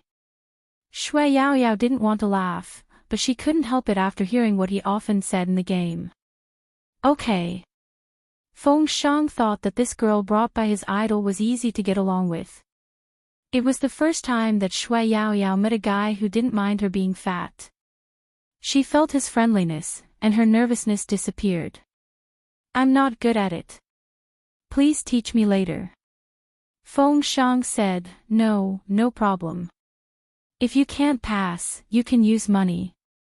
With me here, how can you not pass? Fu Jiu stood up with a lollipop in her mouth. She curved her thin lips, clenched her right hand into a fist, and stretched it out. Let's go. Let's shock Zone C. Looking at the fist in front of them, Shui Yaoyao and Feng Shang looked at each other. They stretched out their hands and pressed against each other. Just like that, a dark horse team that would shock the esports selection contest was formed in the internet cafe. The three of them sat handsomely in a row, all wearing black headphones. Among them, Fu Jiu's fingers were undoubtedly the most beautiful. From logging into the game to accepting orders, she did it all in one go. It was mealtime, so there weren't many people in the internet cafe. Usually, there would be a large number of people entering after 8 o'clock. We're still missing one person. Fu Jiu wore headphones and looked sideways at Feng Shang. Call them on the bulletin board. Ever since the boss found out that Fu Jiu was Spade Z, he wanted to see the young man play with his own eyes. Now that he heard that they were missing one person, he put his cigarette into the ashtray and said, Do you think I can do it? Fu Jiu turned around and saw him. She smiled. Of course. There was another name in the team. Although it wasn't on the leaderboard, it was of a high level. It seemed like it hadn't been played for a long time. The owner of the internet cafe typed quickly, "Open it." The four of them each had their own specialties. Fujio was the main attacker, and every move she made was fatal. She calmly commanded everyone and put them in their proper positions. In such a small internet cafe, the rhythmic tapping of the keyboard sounded. No one knew that a team was about to be born here. It was only a short half an hour. KO. First kill completed. A dazzling silver light appeared on the screen. Along with the sound of the special effects, someone who was surfing the net pushed the door open and walked in. F*CK, who got the first kill. This voice was really emotional. The owner of the internet cafe stood up and swiped his ID card to open the computer. Then, another group of people walked in. At this time, the internet cafe was completely lively. Fujio, who originally wanted to eat here, also gave up on the idea. She glanced at Feng Shang and Shui Yaoyao and took off her headphones. "Shall we find a place outside to talk?" The two of them naturally agreed. There were too many people in the internet cafe, so it was inconvenient to talk. When Fujio walked past the cashier counter, she paused and said to the owner of the internet cafe inside, "Are you interested in playing professional matches with me?" "Me? Professional competition?" The owner of the internet cafe choked on the smoke in his mouth. "Cough, I can't take it anymore. I'm too old. Don't you see the pro players on TV? They're all young."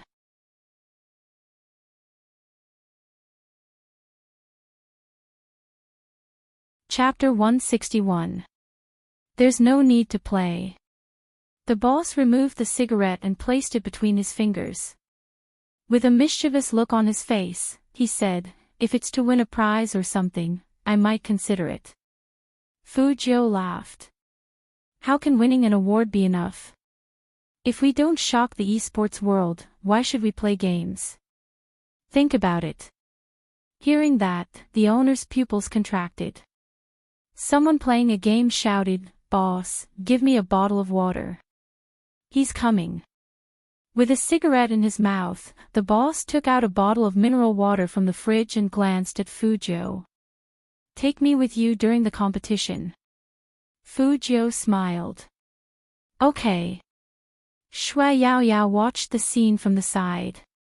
She didn't say anything at first, but after they walked out of the internet cafe, she said, "The boss's ultimate move was amazing. I didn't even move, and the monsters in front of me were all killed. It's a stealth expert." Feng Shang's eyes lit up when he said this. I really didn't expect the boss of a small internet cafe to be so good at playing games." Fujio chuckled. "His right fingers are more agile than his left, and when he's holding something, his index finger will subconsciously tap the side. This is a habit formed by people who play games often. He used to be in a professional team, but only he knows why he left. Idol, you couldn't have seen through him from the start. Even though Feng Shang hadn't finished his sentence, Fujio had already understood what he meant. "I noticed it the first time I came to this internet cafe."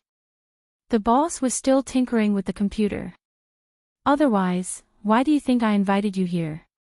In the end, Fujio's handsome face had a handsome arc. Feng Shang and Shui Yaoyao looked at each other. They were almost certain that the owner of the internet cafe felt that he had been tricked by his Highness Joe, Idol. However, to be able to determine a person's class through a single movement, this was simply too overpowered. "Why are you all looking at me?" Fujio put on the black mask and put her hands in the pockets of her uniform. Her eyes were still smiling. "Let's find a place to eat." Feng Shang nodded and said, It's such a cold day. Eat something warm. Why don't we go to my house and eat hot pot? Your house is a bit far, so let's go. I still need to go back and study physics after eating." Fujio's heart ached at the thought of this. Shui Yaoyao didn't care where she ate. She had never had the chance to eat with people in the game before. Feng Xiang felt the same, and he followed Fu Jiu excitedly. Just as the three of them were about to cross the road, a group of people walked over from the other side of the sidewalk. Every one of them was wearing the clothes of a professional team. They were all above the standard height, so even their aura was very strong. The one in the lead was Fu Jiu's old enemy, her agent Du Zhe. Other than Du Zhe, there was also Fu Ximing. As usual, Du Zhe was like a lackey. He was dressed like a proper person and blocked the path on the left for Fu Ximing. "Young master, this way, this way." Fu Ximing also saw Fu Jiu at this moment. His face was cold and arrogant, as if he didn't want to talk to Fu Jiu at all. He strolled over.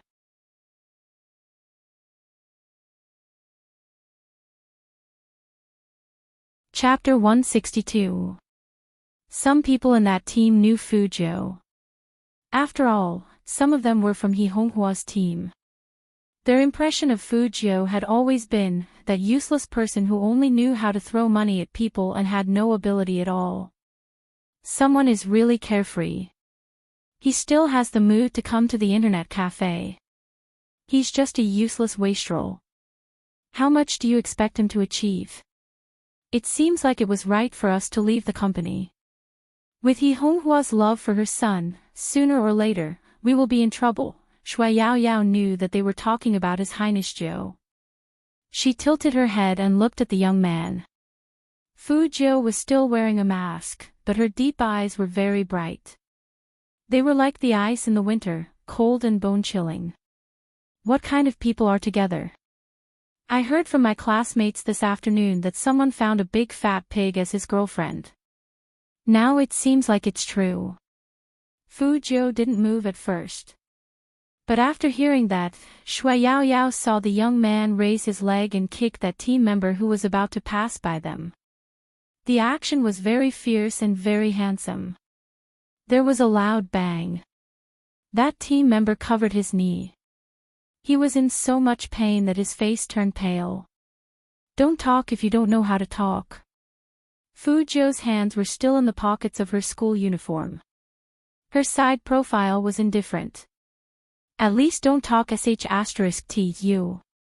The others in the team couldn't take it anymore. They raised their fists and were about to throw them at Fu Jiu. Stop! Fu Ximing's cold voice rang out. Do you know what the consequences will be if you start a fight in front of everyone while wearing these clothes? Tomorrow, your pictures will appear in the esports tabloids. Come back, a person who can't even pass the exam is not worth your time. The team members tugged at their bags indignantly and pointed at Fu Jiu. Feng Xiang was still rolling up his sleeves. This was the first time he fought with his friends, so he was very proactive. I idle, do you need me to fight? No need. Fu Jiu curled up her lips and smiled. It's not fun to fight them here. Feng Xiang was a little confused. Then where should we fight? Did they need to jump to a place to fight? He had never fought before, so he had no idea. In the game. Fu Jiu looked up. Through the mask, her voice carried the charisma of a king. Let's crush them in the esports selection contest. A gust of wind blew past, brushing away the silver hair on her forehead, revealing a faint glow. However, that group of people still didn't know that Fu Jiu was Spade Z, and they were still indignant. Young Master Fu, are we going to let that kid off just like that? Did you hear what he just said? Spouting shit. It's obvious that he doesn't put you in his eyes. The team members obviously wanted to vent their anger. In the past, they didn't like that piece of trash in the company. They tolerated him for the sake of getting paid. Now that they were no longer working under He Honghua, why should they tolerate him?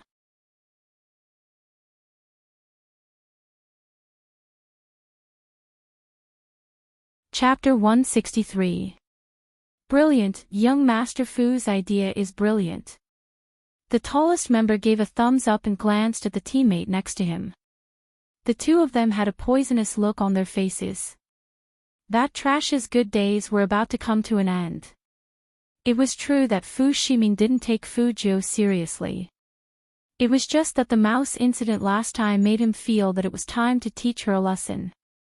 Did she really think that he was still that illegitimate child who didn't know how to speak up after being wronged? It was time for everyone to see who the real young master of the Fu family was. Fu Shiming didn't understand at all. His Lord Jiu had always disdained to fight with him for the title of young master of the Fu family. When the team had a gay meetup, they would drink if they passed. Fu Jiu's first words were, "A dozen ice Budweisers," which was very down to earth. Feng Shang felt that ever since he followed his idol, all the firsts were gone. Like gay meetups, like fighting, like drinking. If you're not used to it, drink less. Fu Jiu's drinking posture was very evil. Feng Shang looked at it and said seriously, "Idol, believe me, I can do it." "Oh, then you drink it." After Fu Jiu said that, she stretched out her hand and said, "Boss, give me another dozen." Feng Shang froze. "Again? Tell me about everyone's good points." After Fu Jiu entered the zone, she really looked like a CEO in the business world. She dipped her finger in wine and tapped it on the table. "Feng Shang, you're fast. When the match starts, stand in this position. You're mainly responsible for defending and healing." "Yao Yao, you..." The youth's face looked very youthful and clean, but at that moment, they felt that the youth was not an ordinary high school student. It was like a mature soul living in a young body. She didn't know why she felt this way. But the young man's orders always made people involuntarily submit to him, as expected of their Royal Highness Jiu. With such a captain, there was nothing to be afraid of even in the esports selection contest, where there were many experts. Shui Yao Yao smiled. Her round face was slightly red, perhaps because she was drunk or perhaps because she was full of anticipation for the competition, at this moment, in Rivertown No. 1 Middle School. A familiar black Lincoln limousine was parked at the side of the road. There were several bodyguards standing around it, each of them wearing a black Bluetooth headset for easy communication. Regardless of whether it was the car or the people, they all exuded an unapproachable aura. Even so, it couldn't stop the enthusiasm of the students at the school gate. Many girls were tiptoeing and taking pictures with their phones. The driver stood outside and glanced at the watch on his wrist. He seemed to be in a hurry. With a troubled expression, he said to the person sitting in the car, "CEO Chin, it's been half an hour. Should we leave now?" Ninth young master should have returned home by now. Qin Mo held the physics information in his hands, his long fingers tapping on it. His lips curved upwards, but his gaze was frighteningly cold. "Should?" The driver immediately said, "I'll ask again." "No need." Qin Mo casually tossed the physics book to the side, crossing his legs elegantly. His perfect side profile seemed to be coated with a layer of ice. "Come up, drive." The driver hesitated for a moment and said, "Aren't you going to wait for young Master Joe?"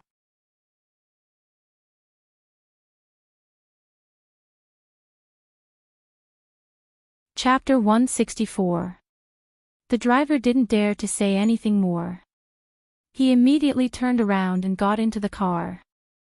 His hand holding the steering wheel was still a little unsteady. He could tell that the young master was not in a good mood.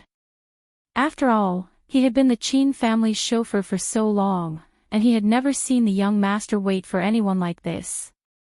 In the end, the person that the young master was waiting for didn't appear. Of course, he knew that the young master was. Sigh, it was hard to say. Turn left ahead. When Qin Mo's low voice came from behind, the driver was confused. Turn left. Go straight to the Fu family. Qin Mo's eyes didn't have the slightest fluctuation, but it was so dark that it seemed like it could emit a cold mist. To the Fu family. The driver couldn't hide the surprise on his face. He glanced at the rearview mirror and said after a while, yes. But going to the Fu family without informing young Master Zhou was not in line with young Master Fu's usual style. No, that's not right.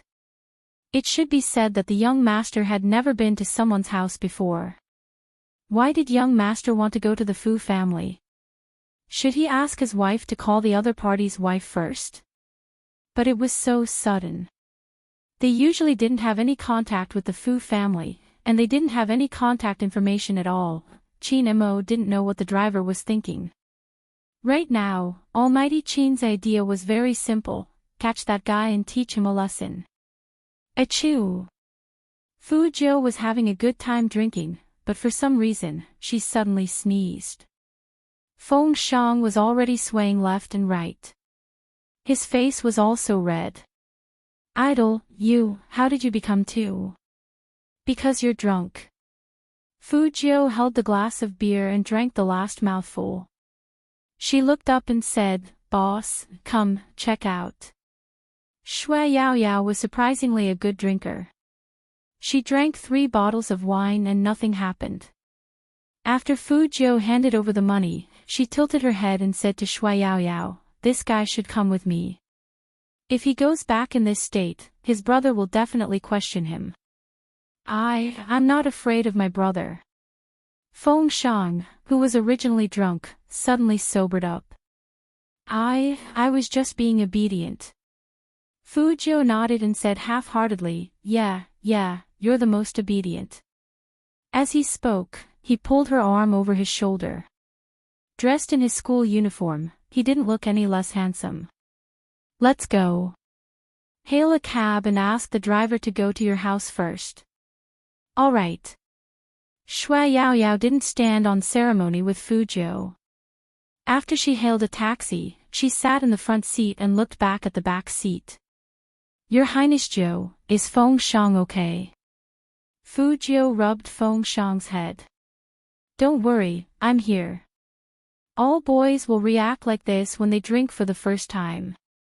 Out of the 3 of them, His Highness Zhou drank the most. He had probably drunk 8 or 9 bottles, but His Highness Zhou didn't seem to have any reaction at all. This really doesn't seem like a high school student. Shui Yaoyao's house wasn't very far. After going there once, Fu Zhou was familiar with the route. After sending the girl back, she said to the driver, "Return to Xing Road." It would take some time to walk, especially since there was a drunkard sitting next to him. Fortunately, this drunkard was quite cute. His every move was acting, and he was simply a mascot. This is not the way back to my house. Feng Shang leaned against the car window, his handsome face distorted.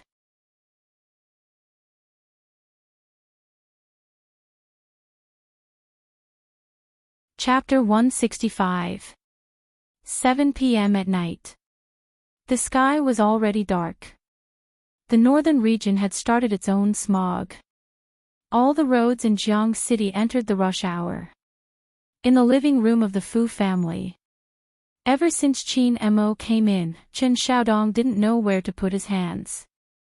He stood stiffly at the side. You mean, your young master isn't back yet? Qin Mo sat on the sofa, his tone calm. He took off his gloves slowly, exuding an aura of nobility. Chen Xiaodong couldn't think of a reason why young Master Qin would appear at his house. Even if his young master angered him, young Master Qin wouldn't come personally to capture him. However, it was better to be safe than sorry. Should he call his young master first? Mmh. Qin Mo raised his eyebrows when Chen Xiaodong didn't reply. Chen Xiaodong felt his scalp go numb. Yes, my young master said he was going to sleep at a friend's place last night. He hasn't come back yet. Why don't I go to the nightclub to look for my young master? Maybe he's back to his old habits? He couldn't figure out what his young master was busy with recently. Chin Mo smiled when he heard this. If your young master really went to the nightclub, then he doesn't need to come back today. It was originally a very ordinary sentence, but Qin Xiaodong didn't know why, but he actually heard the coldness in it. Why? Qin Xiaodong didn't understand what was wrong with going to the nightclub. After all, it was normal for his young master to go to the nightclub. I came in a hurry this time, so I didn't bring any gifts for boss he. Qin Mo spoke again, polite and indifferent. His face was noble and handsome no matter how you looked at it. Boss he probably isn't back yet. Qin Xiaodong quickly nodded. Yes, madam is on a business trip. She'll be back in Jiangxing City in 2 days. Was young Master Qin going to leave? That was great. Even though young Master Qin was handsome, he felt pressured at such a close distance. Thinking up to this point, Qin Xiaodong decided to respectfully send young Master Qin out. However, he didn't expect this. Where's your young master's room? Qin Mo stood up with one hand in his trousers and the other holding a physics book. Even his tone was casual. Bring me there. Qin Xiaodong, **********, the darkness of the night grew thicker.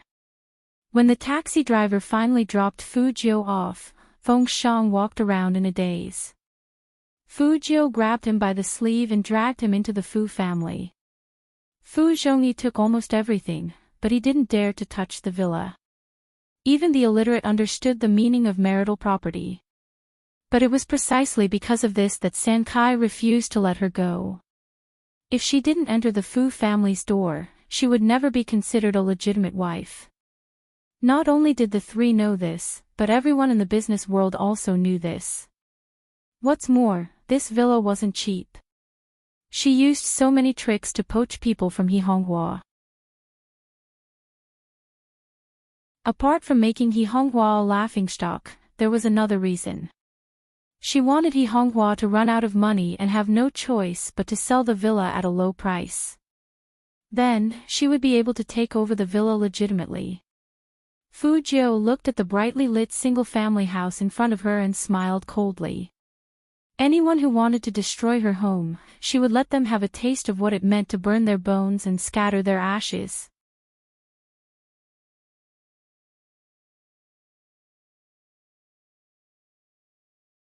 Chapter 166. Her little butler did not even come out to greet her. Fu Jiu tilted her head in confusion. Since she was still holding on to Feng Shang, she didn't see the only Lincoln in Jiang City parked in the dark. There weren't many people in the hall. Fu Jiu raised her eyebrows and went straight to the second floor. She wanted to let baby Feng wash his face first. But what she didn't expect was that as soon as she pushed the door open, she saw Almighty Qin, who shouldn't be here, holding the book that was originally on her bookshelf. His handsome godlike face didn't show any emotion. He was sitting on the wooden chair in a very lazy and luxurious posture. He was wearing a pure black suit and Italian leather shoes. His elbows were on one side, and his eyes were as cold as the autumn night outside the window.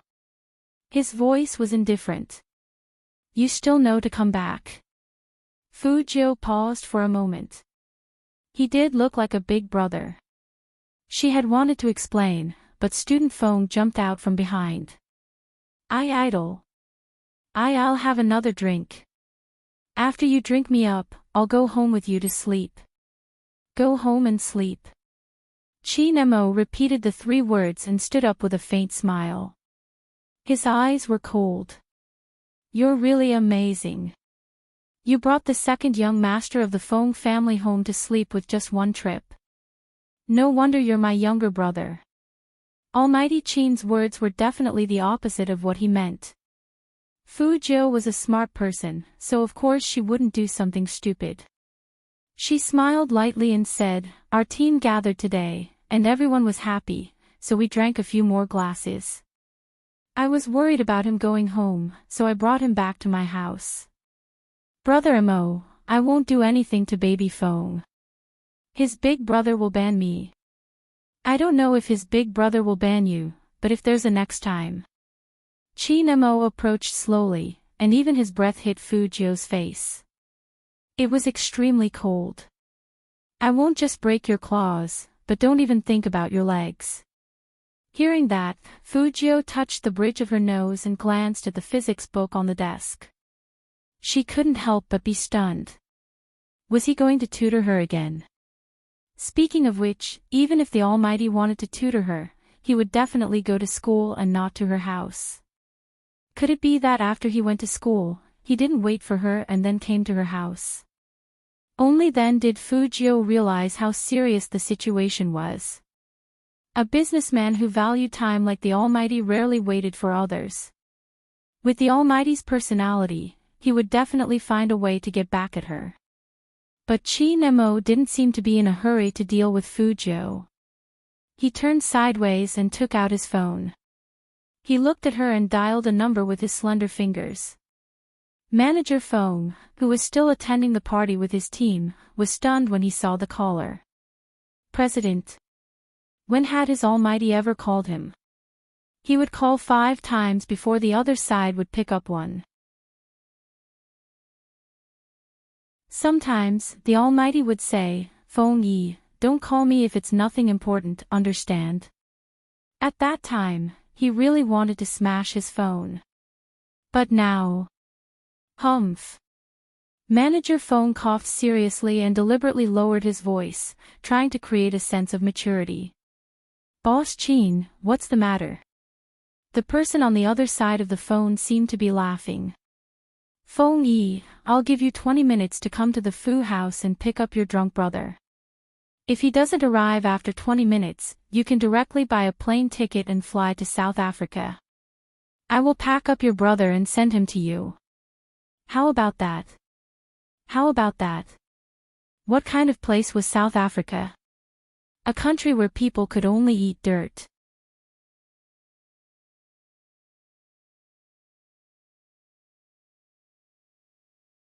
Chapter 167. Feng Shang, who was drunk, seemed to hear someone calling his big brother's name. He immediately straightened his back and sobered up a lot. At least, he recognized who the person standing in front of him was. Young Master Qin. Why was young Master Qin at his idol's house? Didn't his idol say that he would take him home to sleep? Why did he call Almighty Qin here? Feng Shang shook his head. It was a mess.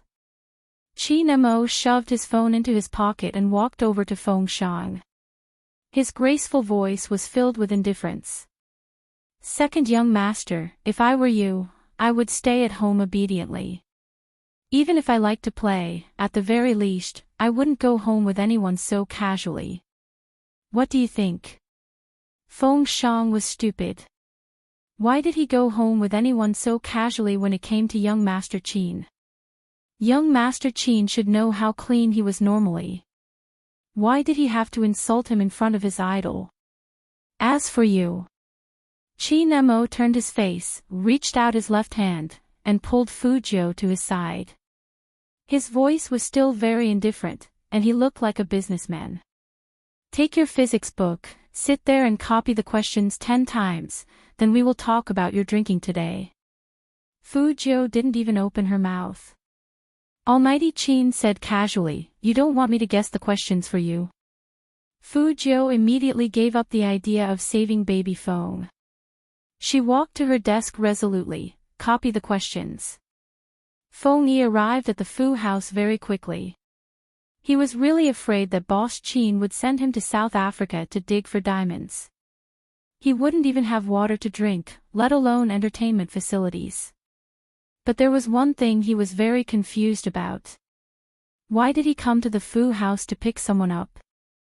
The most important thing was, when did his brother learn how to drink? After Feng Shang saw his brother, he was no longer confused. Unfortunately, the old driver of the Feng family was still waiting at the internet cafe. No one would have thought that it would be such a scene. Feng Yi didn't ask Feng Shang anything. After all, looking at Boss Qin's expression, he didn't want them to stay any longer. Just like that, Feng Shang's dream of sleeping with his idol was completely ruined. Not only that, when he returned home, his brother would probably tell his mother about him drinking, and his mother would then tell the rest of the family. Feng Shang thought about it again and again, but he still felt that young Master Qin calling his brother to pick him up wasn't very nice. He was planning on chatting with his idol under the covers until dawn. Why did young Master Qin always have to ruin his dreams? Student Feng felt very depressed, but at the same time, he had to lie to his elder brother because he absolutely could not let his brother know that he had participated in the esports selection contest. Outside the Fu residence, Chen Xiaodong didn't dare to appear. In just half an hour, not only had young Master Qin come, but even Manager Feng had made a trip to the Fu residence. If Madame was here, she would definitely find a way to keep Manager Feng. After all, everyone in the city knew that anyone who played games would become famous in Manager Feng's hands. Of course, the best was still young Master Qin. With such a god staying at home, Chen Xiaodong felt that even the air around him was cold.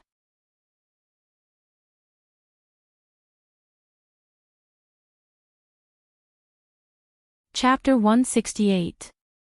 In the entire Fu family, only He Honghuan knew that Fu Jiu was a girl.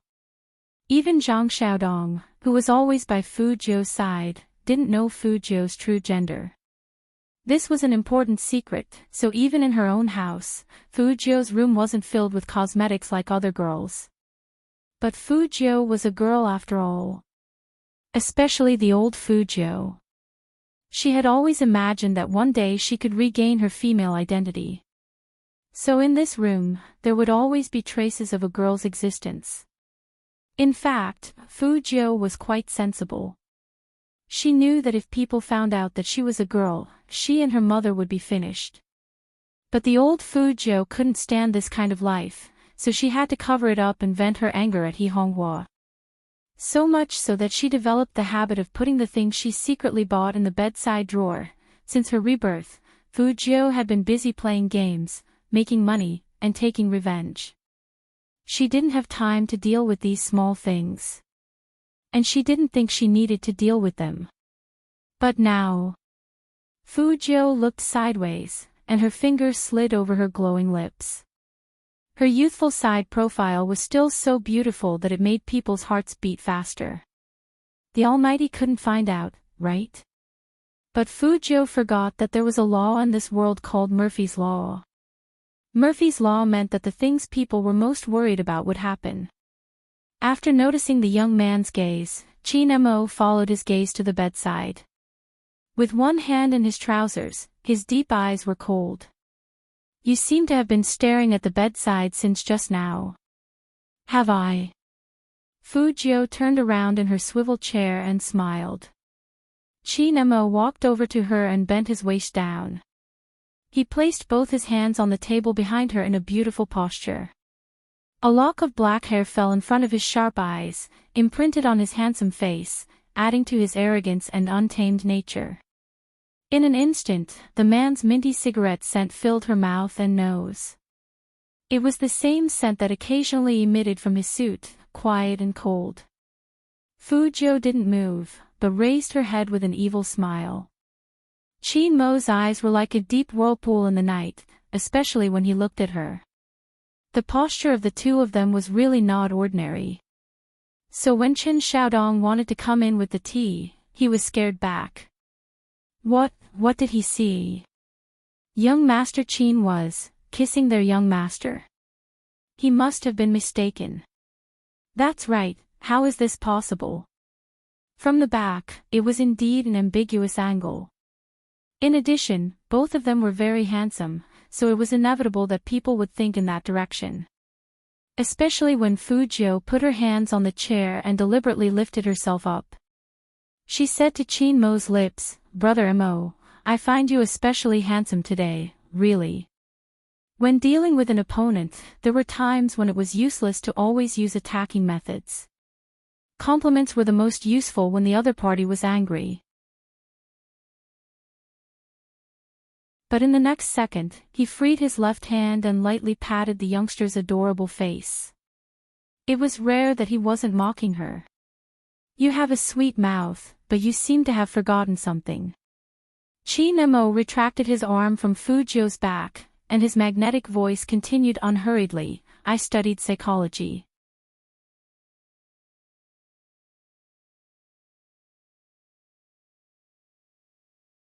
Chapter 169. At this moment, Chin-mo looked even more dangerous than usual. Usually, he would cover it up with elegance, but now, he looked at the bedside with an indescribable gloominess in his eyes. In fact, when he saw Fujio bringing the drunk Feng Shang upstairs, Chin-mo's eyes couldn't warm up anymore. No matter what the reason was, it was a fact that while he was waiting for the youngster was still out drinking and having fun. Thinking of this, Chin-mo's eyes turned colder. He walked towards the bedside, and his eyes swept up before finally locking on the bottom drawer. Such meticulous and precise reasoning didn't look like someone who had only studied psychology. It was like a forensic doctor looking for evidence. Fujio watched as his slender fingers pulled open that drawer with a swish. There were a few items for young girls, especially the ones for the underwear, which were very trendy. There were a few lace ones, and all of them popped out with this action. At that moment, there was only one thought in Fujio's mind. That was, she was going to be screwed. No matter how indifferent Chin-mo was, when he saw this scene, he also paused in surprise. Then, he used the carbon pen in his hand to pick up one of the black ones.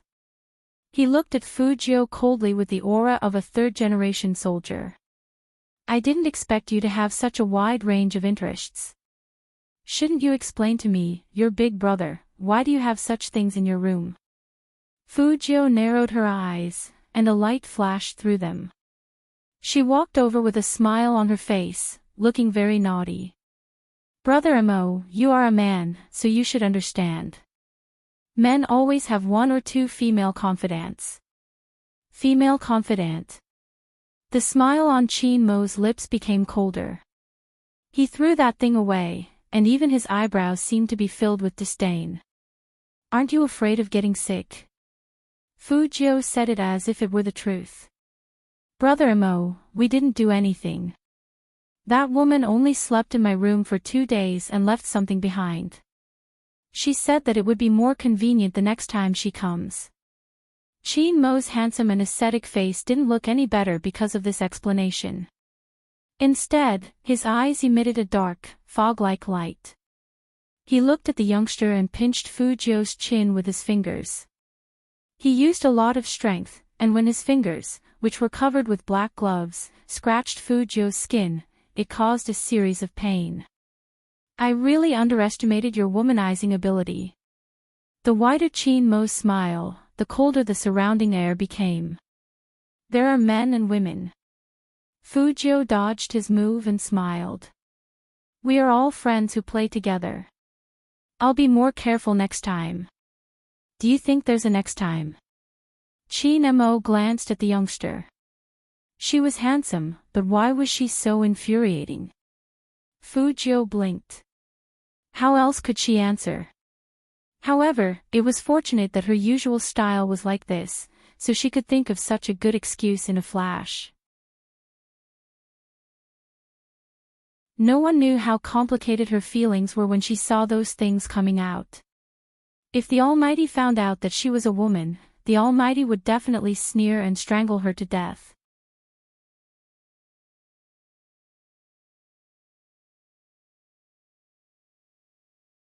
Chapter 170. Change the sheets. Fujio reminded the Almighty, "It's night time. Why do you need to change the sheets in the middle of the night?" Chin-mo's lips were full of coldness, and he said simply, "Dirty my eyes." "Okay." Fujio remembered that the Almighty was a neat freak, so she called Qin Xiaodong in. Qin Xiaodong kept signaling his young master with his eyes. In his memory, young Master Qin was kissing his young master just now. He must want to know if it is true. "Get a sheet and change this." Fujiu didn't understand her little butler's expression at all. Qin Xiaodong curled his lips desperately. Fujiu raised her eyebrows. What's going on? Qin Xiaodong wanted to give some obvious hints. But young Master Qin, who was leaning against the floor-to-ceiling window and flipping through a book, opened his mouth again. His voice was extremely deep. Take out the things in the drawer and throw them away. Things in the drawer. Qin Xiaodong didn't know what they were. He watched as his young master calmly took out 2 pieces of girl's bra. Young master, how could we have these things in our house? Qin Xiaodong cried out in a flash. Fujiu explained calmly, they're from a friend. Okay, take them out quickly. The Almighty and I still need to study. If they stayed any longer, her lie of taking a girl home to sleep with her would be exposed. What friend? Young master never had any friends, okay. Qin Xiaodong, who was pushed out of the door, knew that his young master was fooling him. Young master didn't even look at girls in the past, so how could it be? Qin Xiaodong looked down at the eye-catching clothes in his hands. Could it be that? Young master was so perverted that he started to fantasize that he was a girl because he wanted to pursue young Master Qin. Qin Xiaodong's eyes widened, and his face turned very ugly. Should he tell Madame about this? No, forget it. Young master had just gotten better, and if he told Madame about such a cruel thing, Madame wouldn't be able to take it. In the room, Qin Mo was still standing in front of the window. Behind him was a thick fog. It was so cold that it seemed to seep into his eyes through the window. No matter where it was, when a man stood there, it felt like an international conference was about to be held. It was just a simple physics lesson. She didn't know how the Almighty grew up to be so noble. It made her curious about the Almighty's mother. Fujiu's mind was full of thoughts. Just as she was about to walk over and continue copying the rest of the questions, "This is the book you usually read?" Qin Mo turned the cover of the book in his hand so that the youngster could see it more clearly. His lips curved into a mocking smile. Overbearing CEO falls in love with me, sleeping with rich young masters, hunting my little sweetheart, where does the overbearing school hunk escape? Every novel was of the same genre. Cinderella meets Prince Charming. Heh, what good taste. How could Fujiu not hear the sarcasm in that graceful voice? She said in all seriousness, my daily life is already so hard. I just want to relax when I'm reading. I don't need to think about such a book. It's just right.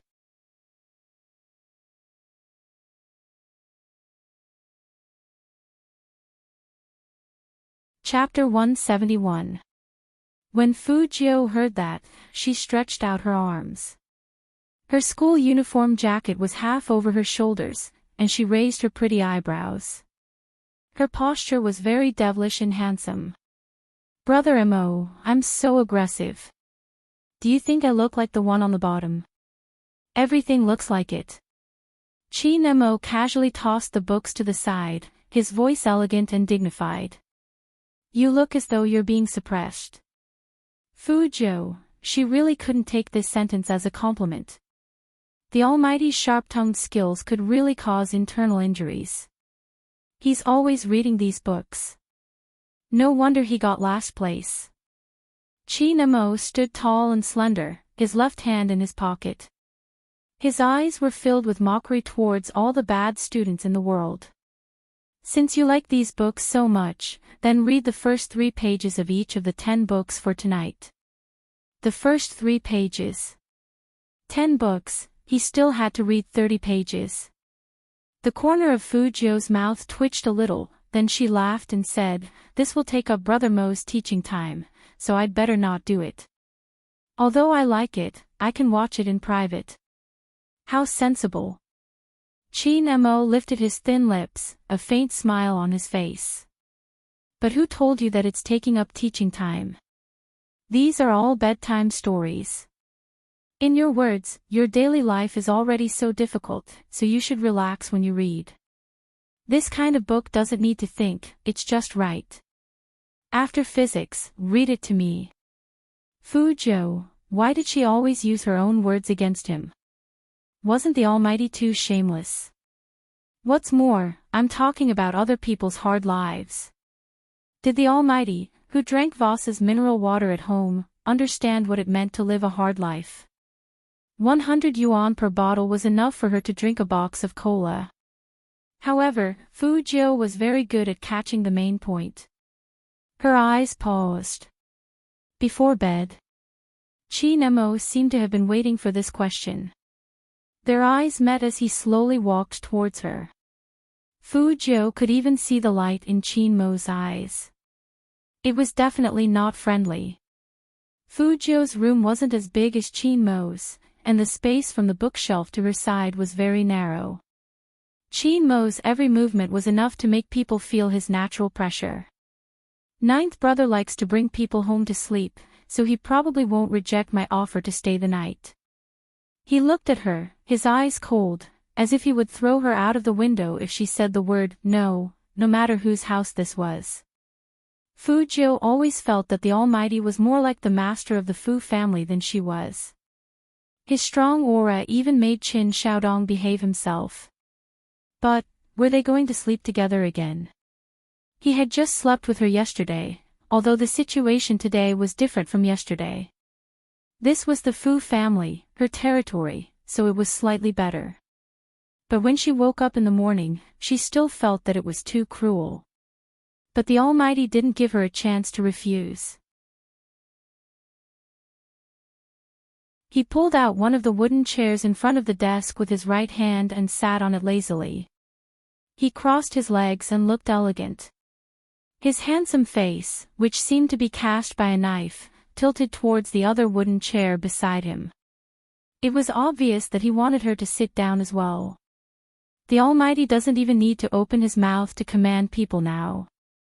Fu Zhou muttered in her heart, but she didn't resist since she still needed to learn the secrets of physics. Anyway, she was tired of standing all the time. When she sat down, she would think of a good reason to reject the Almighty's request to sleep in her house. Qi Nemo glanced at the young man and said faintly, "Last time, I bet on the big questions. This time, I bet on 20 multiple-choice questions." Hearing that, Fu Zhou immediately changed her mind.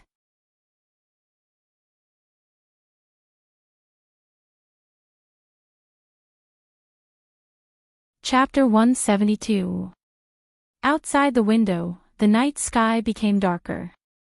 Fog filled the air, and even the temperature in the room dropped a little. When Qin Xiaodong came over with the hot tea, he saw that young Master Qin was tutoring his young master in physics. His face was filled with indescribable shock.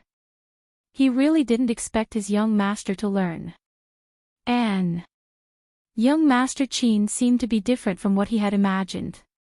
At first, he thought that young Master Qin was here to catch his young master and make him into meat dumplings. But now, it seemed that young Master Qin treated his young master quite well. For some reason, Qin Xiaodong thought of that kiss again and shook his head. He must have seen it wrong. Although he had never kissed before, he knew what it was like. With how calm his young master and young Master Qin were, nothing should have happened here. Qi Nemo saw that the young man's attention was on the hot tea, so he pulled the back of his head and knocked on the paper on the table with his slender fingers. Dressed in a black suit and a double-breasted coat, he looked like a warlord's young master from the Republic of China period. His side profile was handsome and elegant. Fu Zhou didn't listen to him. Instead, she put down the carbon pen in her hand. She raised her arm and put it on Qi Mo's shoulder. She turned her head and laughed lightly in his ear. "Brother Mo, what do you think of my little housekeeper? He's been watching you since the beginning. I don't know about your little housekeeper, but I do know that if you insist on talking to me in this position, I will hang you outside the window and let you breathe in the haze of Jiang City." The low and hoarse voice was neither slow nor slow, with a suppressed coldness. Even his eyes were heavy. Put your paws down. Qin Xiaodong's soul had left his body after seeing this scene before he left. What was going on? Young master. How dare he get so close to young Master Qin, so close, as if they could kiss. After Qin Xiaodong went out, he didn't leave immediately. Instead, he paused in front of the door and glanced at the closed door. As if she had seen through his expression, Fu Jiu also walked out. She raised her eyebrows and looked at him.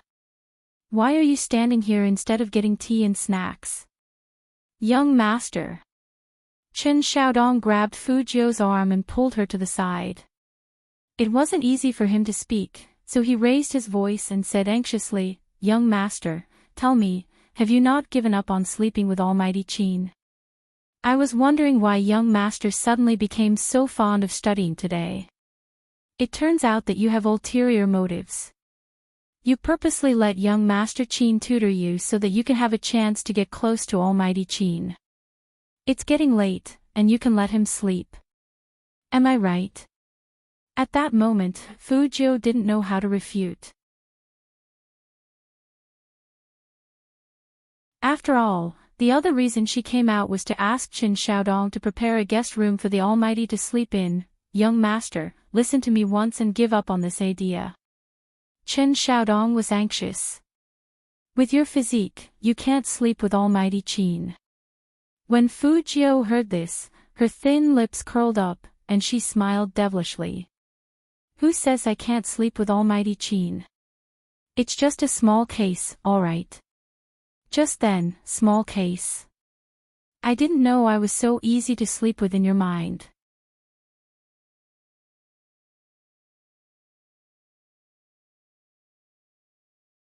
Chapter 173.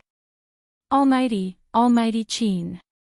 Qin Xiaodong looked at the tall figure that appeared at the door, and his voice trembled with fear. He only had one thought in his mind, and that was that his young master was dead meat this time. Fu Jiu was a little stunned. How could she be so precise? If she said something big, the Almighty would definitely appear. Were all people who studied psychology so good at predicting? Qin Mo lifted his eyelids casually. Why aren't you talking? Did a cat bite your tongue? I want to hear how you are going to sleep with me. Fu Jiu turned her head, and her pupils were very serious. I was wrong. Qin Mo crossed his arms in front of his chest, looked the young man up and down, and said coldly, Come in. Fu Jiu put her hands in her pockets and smiled carelessly, looking a little devilishly handsome. Qin Xiaodong pulled her back. Young master, why don't we call the police? Will young Master Qin kill you? Fu Jiu laughed. Don't worry, the Almighty will at most get a rope and hang me outside to breathe in the smog. I'm good at fighting. Go cook some supper first, so I can still eat something before I get hung up. Qin Xiaodong, he was very seriously worried, okay. Even now, his young master was still in the mood to joke around. Why was his young master so daring? That was young Master Qin, the one who could crush a person as easily as crushing an ant. As soon as Fu Jiu walked into the room, Qin Mo held her wrist, lowered her body, and said in a low voice, Tell me, should I hang you on a tree branch, or let you run 10 laps outside? Neither is good. Fu Jiu's face was always so handsome and clean that it was hard to concentrate. She smiled, showing her canine teeth. I'm so handsome, what if the smog makes my eyes inflamed? I won't be able to pass my exams, and I won't be able to play games. Then I won't be able to be in the same team as Brother Mo. Qin Mo looked at that harmless, fair, and handsome face in front of him, and thought about it carefully. With such a face, it would indeed be a little inappropriate to stare at a pair of red rabbit eyes. But having eyes inflamed had its benefits. At least it could reduce this guy's public nuisance. If he was any crueler, he would definitely throw this kid out, regardless of whether his eyes were inflamed or not. However, since he had already been raised by him as a younger brother, he had to take good care of him. If he went out looking sickly, he would be the one to lose face. You have a lot of excuses. Chi Nemo let go of the youngster. The remaining moisture on his fingertips made him frown. As expected, he wasn't manly enough. Fu Jiu didn't say anything.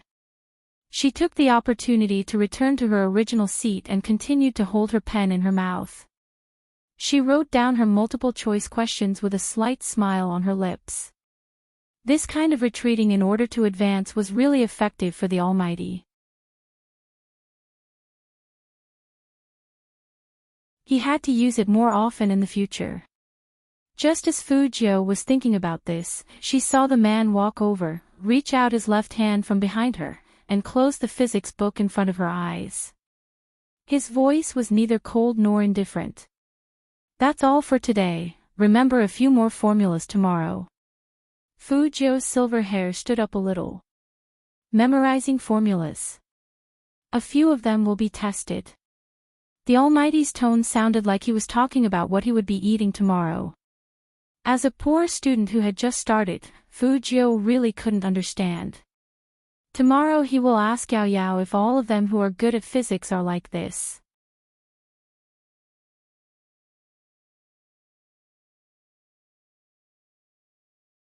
Chapter 174. Sleep. The man looked at her and raised his eyebrows. His slender fingers pulled out a few books from the bookshelf and raised them. Have you forgotten these bedtime stories? Fu Jiu paused, and her whole body froze. Was he really going to read it? Brother Mo, these novels aren't suitable for bedtime stories. Whether it's suitable or not, it's not up to you to decide. Qin Mo's voice was calm. He pulled out a pack of cigarettes from his suit that didn't have a single wrinkle. He took one out and bit it between his thin lips. He tilted his head and lit it up. I want to listen to it before I sleep today. Fu Jiu, Almighty, you won't be able to make friends if you're so willful. Don't want to read it. Qin Mo chuckled. Or do you want to run 10 laps outside and take in the smog in Jiang City? Fu Jiu reached out and took the book from the man's palm. She smiled. I'm a cultured person, so I should read more books. Are you educated enough to read this kind of book? Qin Mo flicked the youngster's forehead. Fu Jiu narrowed her eyes. Brother Mo, don't look down on our romance novels. Do you know how many girls have fallen in love and how many men have chased each other? At this point, Fu Jiu reached out and put her hand on the man's shoulder. Speaking of which, Brother Mo, you really should read more novels like this. It's good for you to get along with girls. Girls? Qin Mo's voice was neither hot nor cold. He sounded like a forensic doctor doing a professional appraisal. His side profile was still handsome and calm. He reached out to untie his tie, exuding an aura of abstinence. Forget about such a troublesome creature.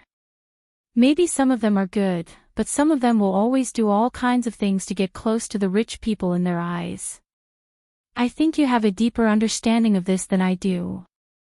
Fu Jiu knew that he was referring to the mistress, but she said, in my opinion, women who destroy other people's families are despicable, but men who can't resist seduction and abandon their wives and children are equally unforgivable. Surprisingly, the Almighty didn't refute her words. Instead, he said indifferently, that kind of person doesn't deserve to be a man. For the first time, Fu Jiu felt that Qin Mo was someone worth befriending. Even though he was black-bellied, he never used despicable means to deal with people outside of the business world. For example, when it came to her, the man had always been very lenient. Otherwise, with the Qin family's power, they could have made it difficult for her to move around in the entire Jiang City the first time they met. But the man didn't. Just like now, most of the time, men in high positions would always blame women when it came to cheating, but they didn't know that the root of the problem was also them. But the Almighty was different. In the Almighty's eyes, a man should be a man. Such a righteous outlook was just like his handsome and noble face, perfect and flawless. As expected, the Almighty was not only suitable as an opponent, but also as a friend. Fujio had regretted exposing her identity as Spade Z too early and not playing more with men. Now that he thought about it, if he could fight side by side with the Almighty, it would definitely be a good thing. Most importantly, the Almighty was rich. But, after this discussion, she was even more certain of one thing. It was best not to let the Almighty know her true gender.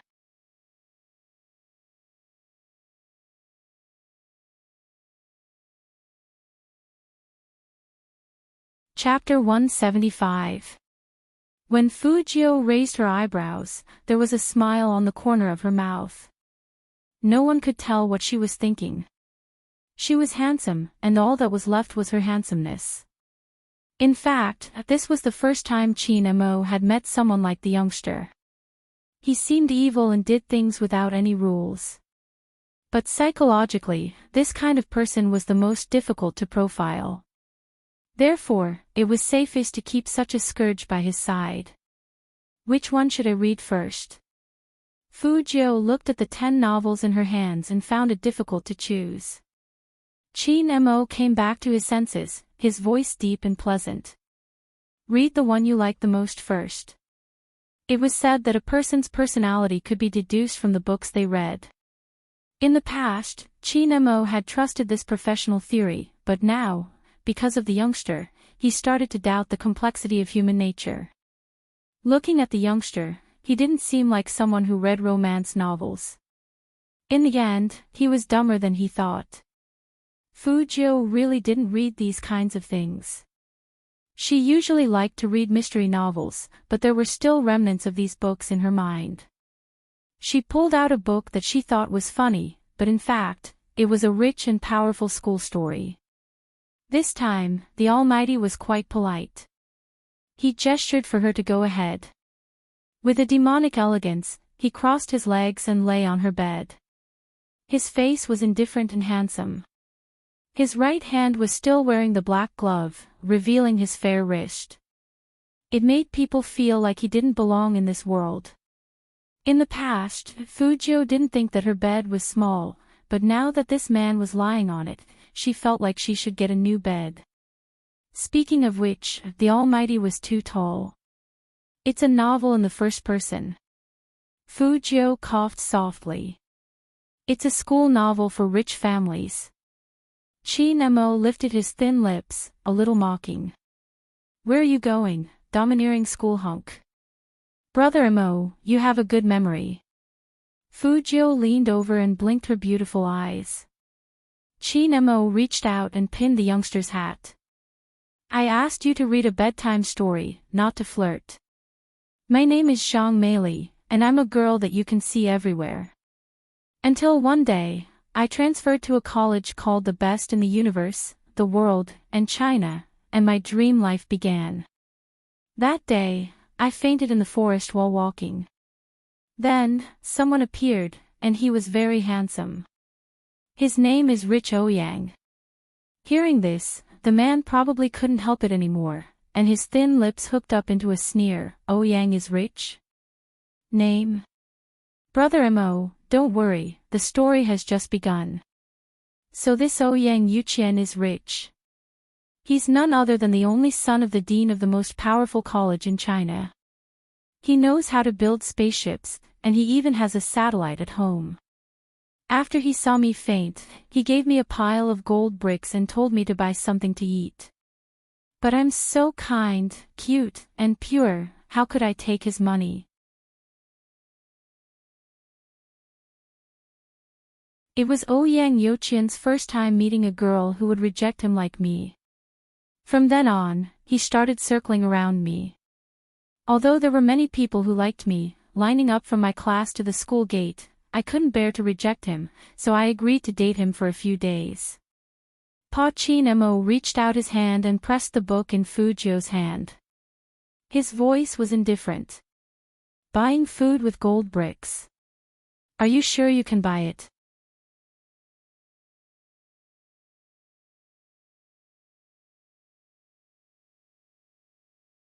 Chapter 176. Chin Mo looked at the youngster in front of him. Normal. Even though I had never read such a novel, I knew that this was not normal. Was it on purpose? How could this be? Fu Jiu didn't admit it. She opened the book calmly and smiled wantonly. Look, this is what's written here. Fantasizing that all men in the world only love their own novels. Chin Mo's slender fingers tapped on the sentence, although there are many people who like me. They line up from my class to the school gate. His eyes turned cold. Fu Jiu replied lazily, that's nothing. Every time Brother Mo goes to school, the crowd is bigger than this. Even the school leaders line up to see you, so it's not strange. In that instant, Chin Mo felt a little speechless. There was still a smile on Fu Jiu's thin lips. Finally, there was a topic that could make the Almighty choke. She wanted to continue. How could Chin Mo allow the youngster to poison his nerves again? Just hearing the name Ouyang Yuqian made him want to close the book. Looking at the youngster's expression, he arched a brow. Very proud. Nope. Fu Jiu chuckled. She finally knew the weakness of a straight-A student. The Almighty, who studied psychology, couldn't stand Mary Sullivan the most. Chin Mo reached out and pinched the youngster's chin. His eyes darkened. You're smiling so much that your canine teeth are showing. How can you say you're not proud? Crack. Li Xiaodong did not expect to see such a scene as soon as he came in. His hand trembled and the bowl fell. He really didn't expect that young Master Chin would teach his young master a lesson by kissing. Chen Xiaodong swallowed hard. That posture was clearly a sign of kissing. What's the matter? What's more, the person asking the question wasn't their young master, but young Master Chin. That kind of devilish and handsome side profile made it easy for people to think the wrong way. No. Chen Xiaodong didn't have much confidence. Then, he thought of something and said, My young master asked me to prepare a guest room for young Master Chin. I've already prepared it. Young Master Chin, do you want to rest there? Or wait a bit, Fu Jiu really didn't understand why his little housekeeper was stuttering like baby Feng. Was he scared by the Almighty? Guest room. Chin Mo lifted the corners of his eyes. Who said I wanted to stay in the guest room? Chen Xiaodong paused. Where else should I live? I'll share a room with your young master, Chin Mo said casually. Chen Xiaodong's jaw dropped as if he was struck by lightning. Sleep in the same room. What? Is there a problem? Chin Mo held a cigarette between his fingers and flicked it into the ashtray. His gaze was as calm as water as he glanced at him. Chen Xiaodong's heart skipped a beat when he saw that look. He didn't even look at his young master's expression and immediately said, Of course there's no problem. I'll go get another pillow for young Master Chin now. Chen Xiaodong really didn't think that the two of them would sleep together. He felt that it was inappropriate, but he really didn't dare to disobey young Master Chin's order. Most importantly, this was an opportunity for the young master. You're tuning into the LoveLore Library YouTube channel. We're so grateful for your support and don't forget to subscribe to join us on this incredible journey through captivating stories. Your generosity through donations truly makes a world of difference, as it's the primary source of revenue that allows me to expand and enhance this channel for you.